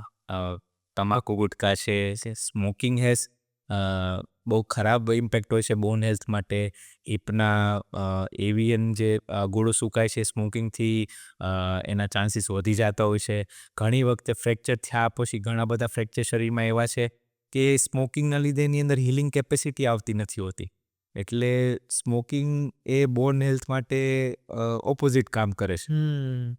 તો sir તમે જે રીતે કીધું કે આવા ઘણા વર્ડ્સ જે લેમેન વર્ડ્સ જે છે, મેં તમે જે રીતે કીધું કે ભૂક્કો થઈ ગયો અને ઓલ દેટ, એ વસ્તુ હા. એક બીજું એક લાઈન બી બહુ મેં સાંભળી છે કે તમે હાડકા તમારા કોથળામાં લઈને આવો, અમે રિપેર કરીને આપશું. તો આ એક જે દેશી ટર્મ જે છે એને કઈ રીતે, આ શું છે, એટલે આ પોસિબિલિટી છે સર? હા, એ સાચી વાત છે. ઘણી બધી જગ્યાએ મેં બી એવું સાંભળ્યું છે. યસ. એટલે બેઝિકલી કેવું હોય કે નોર્મલ આપણે ફ્રેક્ચર ગણીએ તો માણસ પોઝિટિવ એવી રીતે વિચારે ફ્રેક્ચર એટલે એક હાડકાના બે ટુકડા, હા. બરાબર છે. પણ જેમ મેં પહેલાં વાત કરી હતી કે કોઈ એક હાઈ વેલોસિટી ટ્રોમા થયો છે કે જેની અંદર શું કહેવાય બહુ વધારે ફોર્સથી ઈજા થઈ છે, એની સાથે સાથે ઘણી વખતે મારપીટની અંદર એવું જોવા મળતું હોય છે, અથવા તો કોઈ ભીડભાડની અંદર સ્ટોમ્પેડની અંદર જોવા મળતું હોય છે કે એક જ હાડકા ઉપર ઘણી બધી ડિરેક્શનમાં પ્રેશર્સ. પ્રેશર્સ આવવાથી એને એક જ હાડકું 4-5 જગ્યાએ તૂટી ગયું હોય. ઓ. અને એ અમે આમ બેગ ઓફ બોન કહીએ કે bag of Yeah, bone correct. આવી એમ.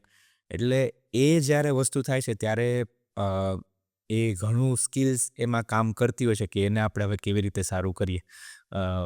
ઓવર લાસ્ટ ફ્યુ યર્સ મેં એવા ઘણા બધા પેશન્ટને ટ્રીટ કર્યા છે કે જેને એક જ શું કહેવાય હાડકાની અંદર બહુ બધા ફ્રેક્ચર હોય, અને ત્યારે અમે એવું યુઝ કરતા કે તમે તો ભાઈ હાડકાને છે કોથરીમાં લઈને આવ્યા હતા, હવે તમે ચાલતા ચાલતા જાઓ છો. Yeah. એટલે આવું સાંભળતા હોય. Yes. It is true, right? Yes, Yeah. yes. Sir મેં એક સપોઝ એક પ્રિસાઇસલી એક શોર્ટમાં તમને પૂછું કે વોટ ઇઝ ધ પ્રોસેસ, એમ જે રીતના કે સપોઝ એક કોઈ બી એક પેશન્ટ આવ્યું કે જેને આટલા બધા સર્જરી કરાવવાનું હતું કે ભાઈ હાડકામાં આટલા ફ્રેક્ચર્સ છે, તો એને જ્યારે લઈ જવામાં આવે ઓપરેશન થિયેટરમાં, પછીની શું પ્રોસેસ હોય છે? પ્રિસાઇસલી તમે એનેસ્થેશિયા Yes. જે આપે છે એનો શું રોલ હોય છે, ટીમનો શું રોલ હોય છે, એક પોઈન્ટ ટુ પોઈન્ટ તમે સમજાવી શકો સર? સો બેઝિકલી આ જે તૈયારી જે ઇમરજન્સી સર્જરીની વાત નથી કરતા, જે પ્લાન્ટ સર્જરી હોય છે, યસ મેમ.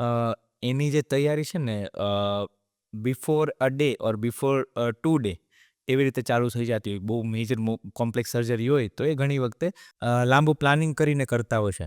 અને એની અંદર સ્ટાર્ટ ટુ લઈ કે પેશન્ટને આગલા દિવસથી શું કહેવાય જમવાનું ન જમવાથી, એને એક સ્ટરાઇલ બાથ આપવાથી લઈને એનો શું કહેવાય ડાયટરી હેબિટ શું ફોલો કરવી, એને કઈ મેડિસિન્સ પહેલાં આપી, એ બધી વસ્તુનું ધ્યાન રાખતા હોય છે.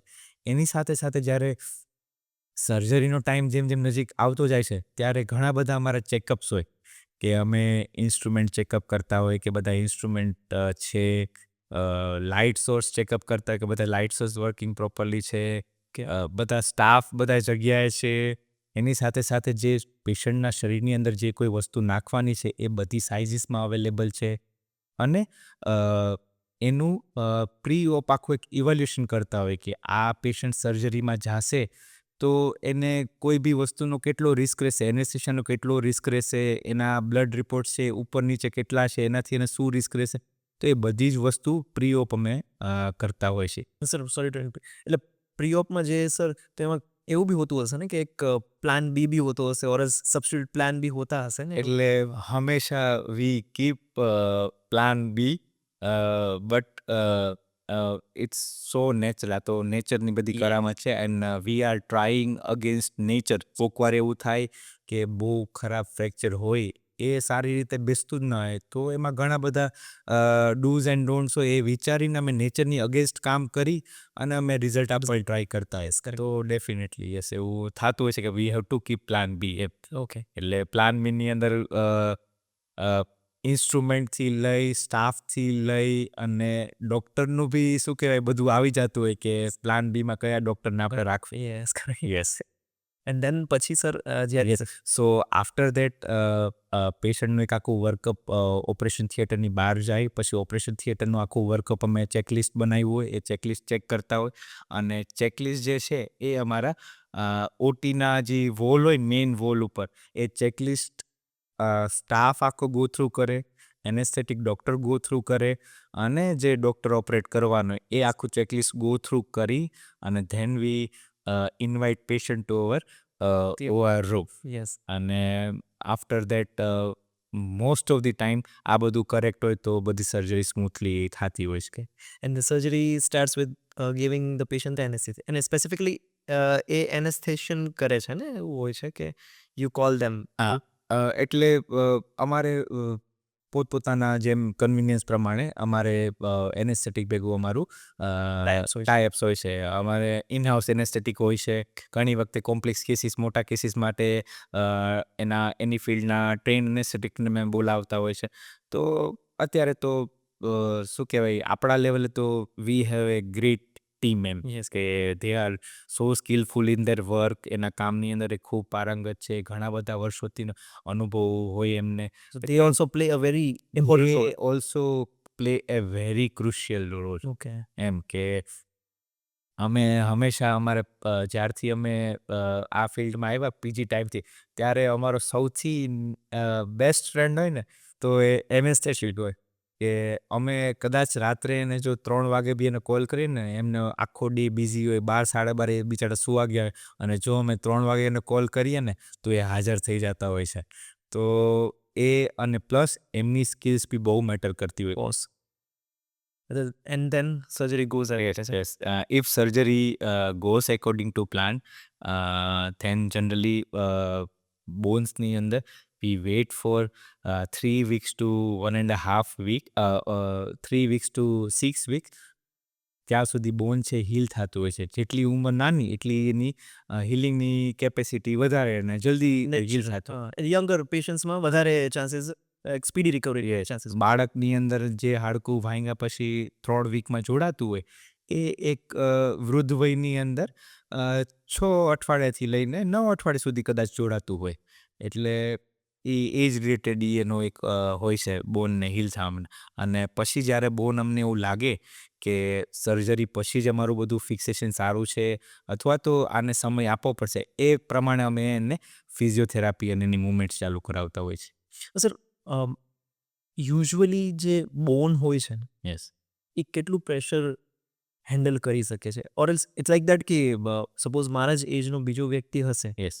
કે હું છું, તો બેના અલગ અલગ ટર્મ્સ હશે, કે પ્રેશર લિમિટ્સ અલગ હશે ફોલોઈંગ લાઈક માય રૂટીન કે ડાયટ, એ Yeah. અલગ અલગ હોતું. Yes, definitely. આપણે ડેનિશ એવું વિચારીએ કે તમે શું કહેવાય, you are having A good diet, સારી એક્સરસાઇઝ તમે કરો છો, કોઈ વ્યસન નથી તમને, અને આ બધું તમારું રૂટીન વર્ષોથી ચાલુ છે, પ્લસ તમારી યંગર એજ છે, તો તમારી બોન ક્વોલિટી ઓબ્વિયસલી બહુ ગુડ હોવાની છે, ઇન કમ્પેર ઓફ કે જે તમારી એજનું જ હશે, તમારા હાઇટનું જ હશે, પણ જો એ સ્મોકિંગ કરતું હશે, ડાયટ પ્રોપર નહીં હોય, થોડુંક એને ઓબેસિટી વધારે હશે, માલ નરિશમેન્ટ હશે, તો એમને જે ફોર્સથી ટ્રોમા થવાનો છે, એ જ ટ્રોમા તમારી અંદર વધારે ફોર્સ આવે ને તો જ થઈ શકે. ઓકે. એટલે હાડકું કેવી રીતે ભાંગે, ક્યાં ભાંગે, એની અંદર એક હાડકાની સ્ટ્રેન્થનો બહુ મોટો રોલ હોય છે. કરે છે. યસ. યસ. સર થાપણ સુકાતા ગોળાનું કારણ શું હોય છે સર? એ એક યુઝ્યુઅલ દેશી ટર્મ જે છે એ કહું તો એનું કારણ શું હોય છે ને એ હોય છે શું? દાનિશ, થાપાનો સુકાતો ગોળો, મને એવું લાગે છે કે તમને કદાચ કોવિડ પહેલાં તો આ વસ્તુ નહીં જ ખબર હોય. Exactly sir. યસ. એટલે થાપાનો સુકાતો ગોળો કેવું છે કે એક હિપ જોઈન્ટ છે, એ બોલ એન્ડ સોકેટ જોઈન્ટ છે, એમ કે જે ફીમર છે એ બોલ તરીકે કામ કરે અને એસિટાબ્લેટ સોકેટ તરીકે કામ કરે છે. તો બેની પરત જે છે ને એકદમ સરસ માખણ જેવી મુલાયમ હોય, ઓબ્વિયસલી હાર્ડ હોય, પણ એ માખણ જેવી સરસ મુલાયમ એમ લીસી હોય. ઓકે. સ્મૂથ. આ સ્મૂથ હોય, માખણ જેવી સરસ આમ મુલાયમ લીસી હોય. એટલે એના લીધે છે ને બેનું જે મુવમેન્ટનું કામ હોય ને એ એફોર્ટલેસલી થતું હોય. ઓકે. હવે કોઈ બી કારણોસર કે જે બોલ છે એનું જે પરત જે છે એ ખરાબ થાય એ કદાચ આઉટર ફોર્સના લીધે ખરાબ થાય અથવા તો ઇન્ટરનલ ફોર્સના લીધે ખરાબ થાય. અને internal force in the sense કે એનું જે બ્લડ સપ્લાય છે એ જો કોઈ બી કારણોસર બંધ થાય તો એની આઉટર પરત છે એ ખરાબ થવાની ચાલુ થઈ જાય. એટલે જે બોલ છે એની પરત જ્યારે ખરાબ થાય ત્યારે એ ખડબચડો બની જાય. યા અને જે સોકેટ છે એ તો મુલાયમ જ રહેવાનું. હા. પણ જે ખડબચડો જે બોલ જ્યારે એકબીજામાં ઘસાય ત્યારે ઓવરઓલ એક આખો હિપ જોઈન્ટ છે ખરાબ થતો હોય. એટલે જ્યારે જે હિપ જોઈન્ટ છે એની બ્લડ સપ્લાય બંધ થઈ જાય તો ઓછી થઈને ખરાબ થતો હોય ત્યારે આપણે એવું કહેતા હોય કે આ થાપાનો છે એ ગોળો સુકાતો હોય છે. અને કોવિડ પછી આના ઇન્સિડન્સ વધવાનું કારણ એ છે કે કોવિડની અંદર ઘણી બધી એવી શું કહેવાય અમુક ઇન્જેક્શન્સ છે દવાનો ઉપયોગ કરવાથી જે ગોળાની પરત હોય છે એ ખરાબ થતી હોય છે. અને એક એમાં મેજર રોલ જે છે એ સ્ટીરોઇડનો છે કે કોવિડ દરમિયાન ઘણી વખતે ડૉક્ટર્સ પાસે સ્ટીરોઇડ આપવા સિવાયનું કોઈ ઓપ્શન હોતું નહીં, કારણ કે એ એક આપણી લાઈફ વધારી છે એને. યસ એટલે થેન્ક્સ ટુ સ્ટીરોઇડ ઘણા બધાના near and dear family members અત્યારે સાથે છે. સાથે છે. અને એની સાથે સાથે બીજી બધી મેડિસિનનો તો રોલ હતો જ. યસ એન્ટીવાયરલ છે, એન્ટીબાયોટિક્સ એ બધાનો રોલ તો હતો જ. પણ સ્ટીરોઇડ્સનું એક મેઇન સાઇડ ઇફેક્ટ છે એ બોન ઉપર એવું છે કે એ હિપ જોઈન્ટની બ્લડ સપ્લાય છે એની અંદર ચેન્જીસ લાવે છે. ઓકે એટલે આ સ્ટીરોઇડ્સના વધારે ઉપયોગ કરવાથી અને કોવિડના વધારે ઇન્ફેક્શનથી વધારે પેશન્ટની અંદર ઉપયોગ કરવાથી અત્યારે આપણી સમક્ષ થાપાના સુકાતા ગોળાના દર્દી જે છે એનું જે ઇન્સિડન્સ છે એ વધી ગયું છે. ઓકે. અને યુઝ્યુઅલી સર આ ઓલ્ડ એજના લોકોમાં વધારે જોવા મળતું હતું, બટ હવે કોવિડ પછી યંગર એજમાં બી જોવા મળે છે. યસ દિનેશ, હવે કેવું છે કે જનરલી ઘણા બધા એવા દર્દી હોય છે જી એ 25 યરની એજમાં બી એનો થાપાનો ગોળો સુકાતો હોય છે. અને એની હિસ્ટ્રીની અંદર એક કોમન વસ્તુ એવી જ જોવા મળતી હોય કે એમને શું કહેવાય કોવિડમાં એ બીમાર પડ્યા હોય અથવા તો એવી કોઈ શું કહેવાય જે બીજી દવાનું સેવન કરતા હોય જે એને ના કરવી જોઈએ એનાથી એને આ હજી છે એ નાની ઉંમરમાં જે ગોળો છે એ ખરાબ થઈ જતો હોય છે. અને એની સાથે સાથે સુકાવાના બીજા બધા કારણની અંદર આવે છે ટ્રોમા આવે છે કે કોઈ પેલા ઈજા થઈ હોય, શરીરના ઇન્ફેક્શન, લોહીની ઘણી બધી બીમારી એવી હોય છે કે જે થાપાને જે બ્લડ સપ્લાય હોય છે એને અવરોધકારક બનતી હોય છે. યસ એટલે આ બધા કોવિડ પછી કેસીસ જોવા વધારે મળે છે. યસ. ઓકે એટલે આ જૂના શું કોવિડ પહેલાં બી આ બીમારી હતી જ, એવું નથી કે કોવિડ પછી જાય છે, કોવિડ પહેલાં બી આ બીમારી હતી જ, પણ ખાલી ને ખાલી એનું જે ઇન્સિડન્સ હતું એ ઓછું હતું. સર તમે જે થાપાના ગોળાના દુખાવાનું કે જે બી સર્જરી કીધી એ જે બી રીઝન્સ જે છે તો એને સર ટ્રીટમેન્ટ કઈ રીતની હશે? એન્ડ એને મતલબ એ મેડિસિન્સથી ટ્રીટ થઈ જશે ઓર સર્જરી વુડ બી નીડેડ કે એની પાસે શું હશે? એટલે દાનિશ, થાપાનો જે સુકાતો ગોળો છે એનું ઘણા વર્ષોથી ઘણું બધું રિસર્ચ ચાલી રહ્યું છે અને હજી બી ચાલે છે. Okay. પણ એની કોઈ પ્રોપર મેડિકલ ટ્રીટમેન્ટ આપણી જોડે નથી. એટલે કે આપણે એવી કોઈ દવા આપીએ અને જે સુકાતો ગોળો હોય એ પાછો જીવંત થઈ જાય. જેમ શું કહેવાય હાર્ટ એટેક આવે છે તો એ કોલેસ્ટ્રોલ માટે ડૉક્ટર શું કહેવાય કોલેસ્ટ્રોલની દવા આપતા હોય. યસ આના માટે એવી કોઈ ખાસ કારગર દવા નથી. એટલે ઇનિશિયલ સ્ટેજની અંદર આપણે જ રિપ્લેસમેન્ટ કરવાથી જો બચવું હોય તો એના માટે અમે એક નાની પ્રોસિજર યુઝ કરતા હોઈએ છીએ. અને ઘણી વખતે એ પ્રોસિજરની અંદર અમે પેશન્ટ્સમાંથી એના લીધેલા સ્ટેમ સેલ્સ અમે યુઝ કરી અને એની જે વાયબિલિટી છે એ વધારવાની કોશિશ અમે કરતા હોઈએ છીએ. એટલે સેમ પેશન્ટ્સમાંથી સેમ પેશન્ટ્સમાંથી. Okay. એટલે અત્યારનું જે લેટેસ્ટ અમે કરી શકીએ અત્યારના અમારા લેવલે તો આટલું કરી શકતા હોય છે કે એક પ્રોસિજર દ્વારા પ્લસ એ પ્રોસિજરની અંદર સ્ટેમ સેલ્સનો ઉપયોગ કરવાથી અમે એને જે 100% જે સુકાવાનો જે ચાન્સીસ છે એને અમે ઓછો કરી અને 60% કરી દેતા હોય છે. એટલે અમે આટલું કરી શકતા હોય છે. અને અલ્ટિમેટલી જો આ કારગર સાબિત નથી થતું તો અલ્ટિમેટલી પછી સુકાતા ગોળાની ટ્રીટમેન્ટ છે ઇરિસ્પેક્ટિવ ઓફ એજ જો એ શું કહેવાય કોઈ ટ્રોમાથી ના થઈ હોય તો પછી અમે હિપ રિપ્લેસમેન્ટ કરતા. Surgery would be need. Sir bone grafting અને બાયોલોજિકલ ઓગમેન્ટેશન આમાં લેટેસ્ટ એડવાન્સમેન્ટ શું છે સર? અ, અત્યારે જે વસ્તુ ઉપર બધું કામ થઈ રહ્યું છે કે લેટેસ્ટ તમને કહેવા જાય તો કે એક બોન ગ્રાફ જે છે કોઈ બીજી સ્પીસીસમાંથી, કોઈ એનિમલમાંથી કે બીજા કોઈ હ્યુમનમાંથી એ પ્રોસેસ કરીને આપણે એ બોન ગ્રાફ તરીકે યુઝ કરતા હોય છે. અને બોન ગ્રાફ જનરલી ક્યારે યુઝ કરવામાં આવે કે જ્યારે કોઈ બી કારણોસર હાડકાની અંદર મોટી ડિફેક્ટ હોય, એ ડિફેક્ટ આપણે પૂરવી પડે કે ઇન્ફેક્શનના લીધે હાડકું ખવાઈ ગયું હોય અથવા તો ઘણા ટાઈમથી હાડકું ફ્રેક્ચર થયા પછી તોડતું હોય ત્યારે આપણે બોન ગ્રાફ્ટનો ઉપયોગ કરતા હોય છે.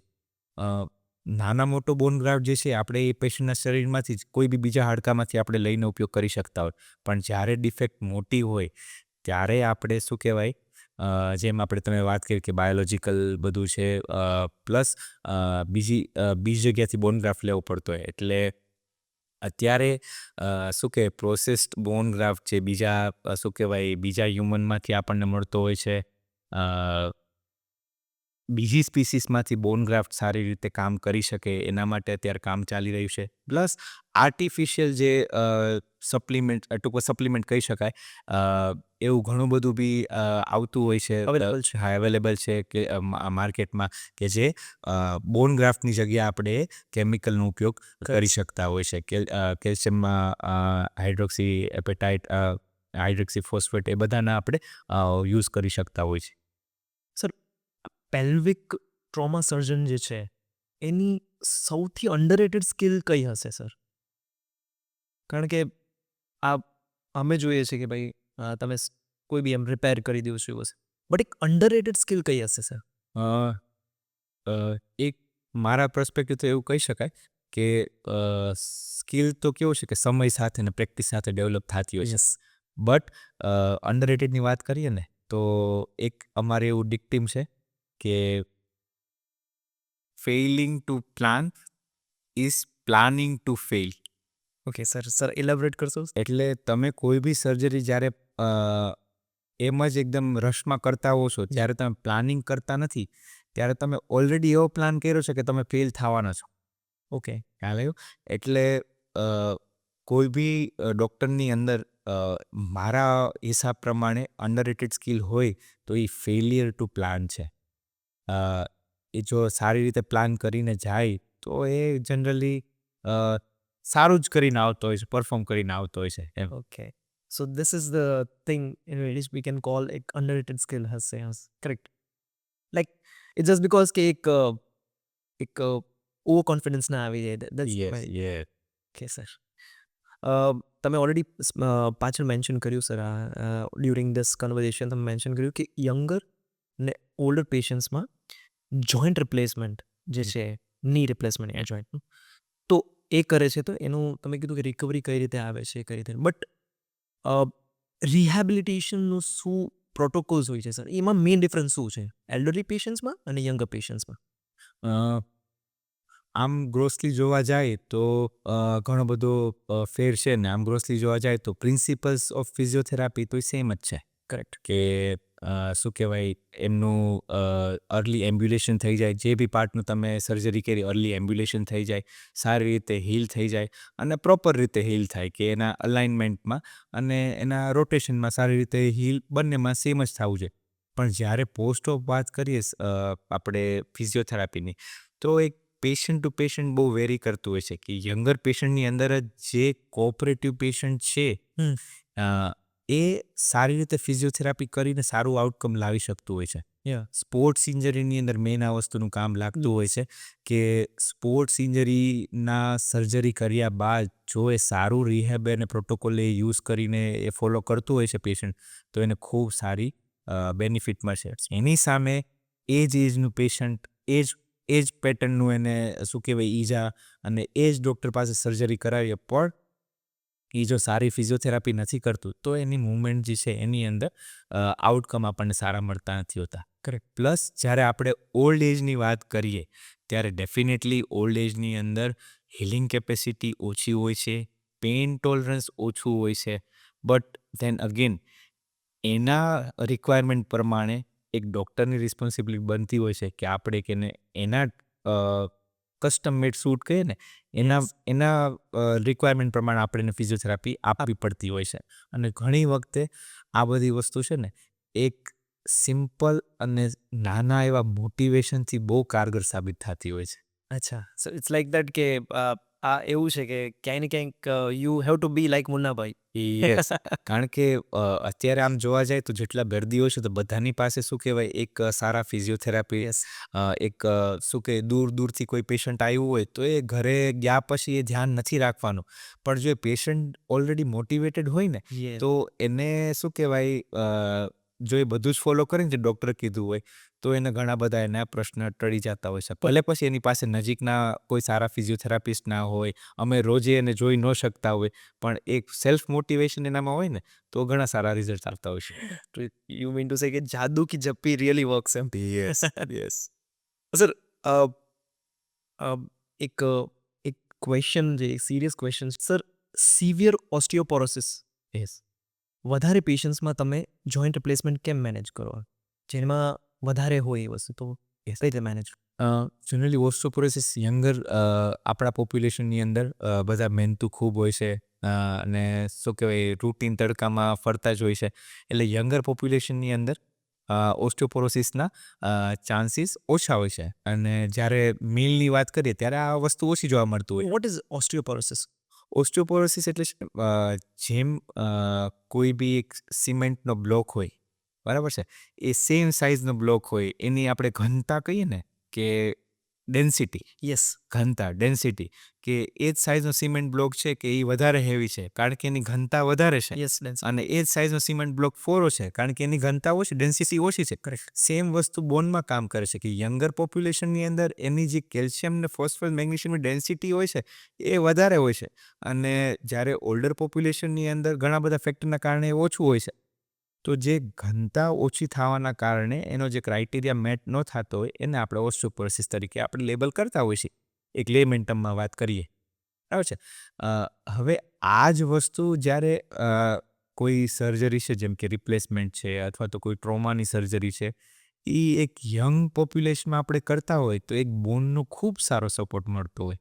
યસ, અને બીજી બાજુ જ્યારે ઓલ્ડ એજની અંદર એ બોનનો ખૂબ સારો સપોર્ટ ન મળતો હોય ત્યારે એ મેં જેમ કીધું એ પેશન્ટ પ્રમાણે આપણે એની ટ્રીટમેન્ટ કસ્ટમ કરવી પડતી હોય છે. કે યંગર દાખલા તરીકે યંગર પેશન્ટની અંદર પેલ્વિક ટ્રોમા જે છે એ અમે પ્લેટ અને સ્ક્રૂથી ફિક્સ કરી અને મેનેજ કરતા હોય છે. જ્યારે ઓલ્ડર પોપ્યુલેશનની અંદર અમે ઘણી વખતે પ્લેટ સ્ક્રૂ યુઝ કરવાનું ટાળતા હોય છે કારણ કે એક પકડ જે આવી જોઈએ ને કે નોર્મલ ભાષામાં તમને કહું કે એક સિમેન્ટની દિવાલ છે એના ઉપર તમે ખીલી મારી અને પછી વજન લટકાવોને જે પકડ આવે એ સેમ વસ્તુ જો ગારાની દિવાલમાંથી ખીલી મારો અને એ જ વજનથી તમે એને ખેંચો તો એ સરખું કામ નહીં કરે. એટલે સેમ વસ્તુ ઓલ્ડર પોપ્યુલેશનની અંદર આ પ્લેટ સ્ક્રૂનું પકડ સારી રીતે આવતા નથી હોતા ત્યારે અમે એની નીડ પ્રમાણે એના ફ્રેક્ચર પ્રમાણે એક ટેલર કરતા હોય છે. અને ઘણી વખતે અમે ત્યારે ને ત્યારે હિપ રિપ્લેસમેન્ટ કરવાનું વિચારતા હોય. પેલ્વિક ફ્રેક્ચર થાય તો અમે એને પ્લેટ સ્ક્રૂ વડે ઓછું ઉપયોગ કરી અને રિપ્લેસમેન્ટ કરતા હોય. અને એમાં બી જ્યારે રિપ્લેસમેન્ટ કરતા હોય એમાં બી બે ક્રાઇટેરિયા પાછા કે જો યંગર પોપ્યુલેશન હોય અને ખાલી ને ખાલી ટ્રોમા નથી રિપ્લેસમેન્ટ કરવાનું આવે તો એની અંદર સિમેન્ટનો યુઝ અમે ઓછો કરતા હોય. જ્યારે ઓલ્ડર પોપ્યુલેશન છે એની અંદર હિપ રિપ્લેસમેન્ટ અને સિમેન્ટનો ઉપયોગ વધારે થતો હોય કારણ કે જે ડિફેક્ટ જે છે એ અમે સિમેન્ટ વડે બોન સિમેન્ટ હોય, મેડિકલ ગ્રેડ સિમેન્ટ હોય એ યુઝ કરતા. એ અમે બોન સિમેન્ટથી એ અમે ઉપયોગ કરી અને એ વોઇડને અમે ફિલ કરતા હોય. એટલે આવા બધા અમારી પાસે નાના મોટા હથિયાર હોય અને એ અમે એક દર્દી છે બહુ ક્યાંય ને ક્યાંય મને સ્કેરી લાગ્યો, બટ ડેફિનેટલી સર બહુ ઇન્ફોર્મેટિવ. સર, જ્યારે આ વાત થઈ યંગર ને એલ્ડરલીમાં, બટ સર એક મોસ્ટ કોમન વસ્તુ છે નાના બાળકોમાં સર એક હાથ ડિસલોકેટ થઈ જવું ને that is your part of work, right? એક તો એનો રીઝન શું હોય છે ને એ ઇન્સ્ટન્ટલી એમાં શું ધ્યાન રાખવાનું કે બિકોઝ ઘણા લોકોમાં મેં જોયેલું છે, ઘણા બચ્ચાઓમાં જોયેલું છે કે ફ્રિકવન્ટલી એમને આ વસ્તુ થઈ જતી હોય છે, રમતા હોય છે તો થઈ જતું હોય છે, કોઈ તેડે છે ત્યારે થઈ જતું હોય છે. આમ જોવા જાય ને તો બાળકના ઓર્થોપેડિક પોઈન્ટ ઓફ વ્યૂ જોવા જાય ને તો બાળકના જે હાડકાં છે ને એ ખૂબ સારી સ્પીડમાં અને સારી રીતે અડલ્ટ કરતાં જોડાય છે. એટલે એમના હાડકાનું જે ગ્રોથ પોટેન્શિયલ જે હોય છે ને એ અડલ્ટ જેટલું અડલ્ટ કરતાં ખૂબ સારું હોય છે. અને ખૂબ અડલ્ટને જેટલો ટાઈમ લાગતો એના કરતાં ઓછા સમયમાં હાડકું જોડાઈ જતું હોય.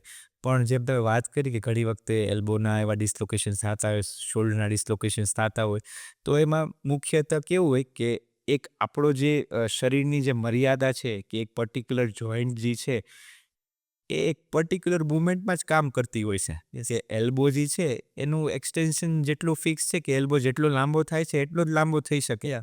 શોલ્ડર જે છે જેટલું રોટેશન તમને આપવાનો છે એટલું જ, જેમ કે એનું શું કહેવાય, બાર જે ફરવાની ક્ષમતા છે એ 15 થી 20 ડિગ્રી 30 ડિગ્રી હોવાની છે એટલી જ હોવાની છે. એ રેન્જની બારે તમે જો એ શોલ્ડર અથવા તો એની રેન્જની બારે તમે એલ્બોની મૂવમેન્ટ કરો છો તો એ ડિસ્લોકેશન થવાના ચાન્સ હોય છે. અને બાળકની અંદર જ્યારે એમના શું કહેવાય સગાવાલા કે માતા પિતા એ ભૂલ ઓછી કરતા હોય છે, પણ કોઈ રિલેટિવ હોય છે કે શું કોક વાર માતા પિતાથી ભૂલ થતી હોય કે જલ્દી બાળકો છે ઉપાડવા ગયા અને હાથ ખેંચી લીધો તો એ કોણીયાથી નીકળી જાય છે. તો ખાસ અમે ત્યારે એવી એડવાઇસ આપતા હોય છે કે બાળકને જ્યારે તમે ઉપાડો, કે નાનું બાળક છે તમારું શું કે 3 વર્ષનું 4 વર્ષ 5 વર્ષનું બાળક જ્યારે તમે ઉપાડવું હોય તો ખાસ કરીને એને શું કે ખભારી નીચેથી વ્યવસ્થિત છાતી ઉપર સપોર્ટ રાખી અને ઉપાડો. હાથેથી ઉપાડવા જાશો તો ડેફિનેટલી બાળકનું વજન કામ કરશે અને એ પુલ્ડ એલ્બો તરીકે એવું જોવા મળતું હોય છે. એટલે એના ઇટ્સ લાઈક પેરેન્ટ્સને કે જે બી યંગર લોકો હશે એને જ ધ્યાન રાખવું પડશે એ વસ્તુ. સર, આ વસ્તુ ઉપરથી મને એક ક્વેશ્ચન યાદ આવ્યો છે કે જ્યારે નોર્મલ ડિસ્લોકેશન થાય છે ઓર એલ્સ કોઈ બી એવો પેઇન થાય છે, નેક પેઇન કે, અત્યારે ઓબ્વિયસલી અત્યારે તો ઘણા લોકો જે છે, પબ્લિક જે છે એ અવેર થઈ ગઈ છે, તો they prefer to choose an orthopaedic surgeon or else એ કન્સલ્ટ કરવા માટે. But previously I have seen that કે વેદને સર એ યુઝ્યુઅલી લોકો કન્સલ્ટ કરતા હતા અને એમાં થઈ જતું હતું. એટલે એ શું વસ્તુ હતી ને એ એકચ્યુઅલી શું ટર્મ છે, અને is it okay to consult him or જે બી જે છે એ? આમ કારણ કે અત્યારે બી એવા ઘણા એ છે ઘણું બધું એવું હોય છે કે જ્યાં એક શું કે ઘણા બધા આઉટસ્કર્ટ્સ એરિયા હોય છે યસ કે દૂર દરાજના એરિયા હોય છે જ્યાં શું કે એમને એક પ્રોપર સ્પેશિયાલિસ્ટની મદદ મળી નથી શકતી. કે સપોઝ કે અહીંયાથી શું કે 200 કિલોમીટર દૂર બેઠું હોય કોઈ દર્દી, એને તાત્કાલિક કંઈ થયું હોય તો એ શું કહેવાય ત્યાં જે લોકલ જે પ્રેક્ટિશનર હોય યસ એની આવડત મુજબ એ ટ્રીટ કરતા હોય છે. તો ઘણી વખતે તો મેં એવું જોયું છે કે એમની આવડત છે ખૂબ સારી હોય છે, કે એમનું ડાયગ્નોસિસ છે એટલું પાવરફુલ હોય છે, એ તરત કહી દેતા હોય છે કે તમને યસ આ હાડકાની અંદર દુખાવો નથી, પણ આ હાડકું તમારું તૂટેલું છે અથવા તો કાંઈ ફ્રેક્ચર છે તો તમે ડાયરેક્ટ ડૉક્ટરને કન્સલ્ટ કરો. તો હવે તો એ બધા ટ્રેન્ડ થઈ ગયા છે કે એ ડાયરેક્ટ સ્પેશિયાલિસ્ટ ડૉક્ટર પાસે રિફર કરી દીધું. પણ ઘણી વખતે એવું જોવા મળતું હોય છે કે એક લોંગ ટર્મ સુધી એક ડાયગ્નોસિસના અભાવના લીધે એ લોકો વેદ પાસે ટ્રીટમેન્ટ કરાવતા હોય છે. સો ઇઝ ઇટ ઓકે કે એમને કન્સલ્ટ કરવું કે ફોર સર્જનિંગ? એ થોડુંક vote is your take on that, sir? એટલે હું શોર્ટમાં એવું કહી શકું કે જે કોઈ બી વસ્તુ છે કે એનો પ્રોપર ટ્રેન્ડ પર્સન જો એ વસ્તુ કરે, અને આફ્ટર ઓલ આ હ્યુમન બોડી છે, યસ બરાબર છે, જે વસ્તુમાં તમારી ટ્રેનિંગ નથી યસ તો you should avoid doing it. Expert નથી. હા, એક્સપર્ટીસ નથી કે ભાઈ એક જે માણસ ગુજરાતી ખાવાનું બનાવવામાં ટ્રેન થયો છે તો એ ખૂબ સારી રીતે ગુજરાતી જમવાનું તો બનાવી જ શકશે, પણ જો એ પંજાબી બનાવવાનું ટ્રાય કરશે તો જે માણસ પંજાબીનો શેફ છે એના જેટલું તો સારું નહીં જ બનાવી શકે. એટલે definitely always leave to your expert. I agree with આઈદ્રી.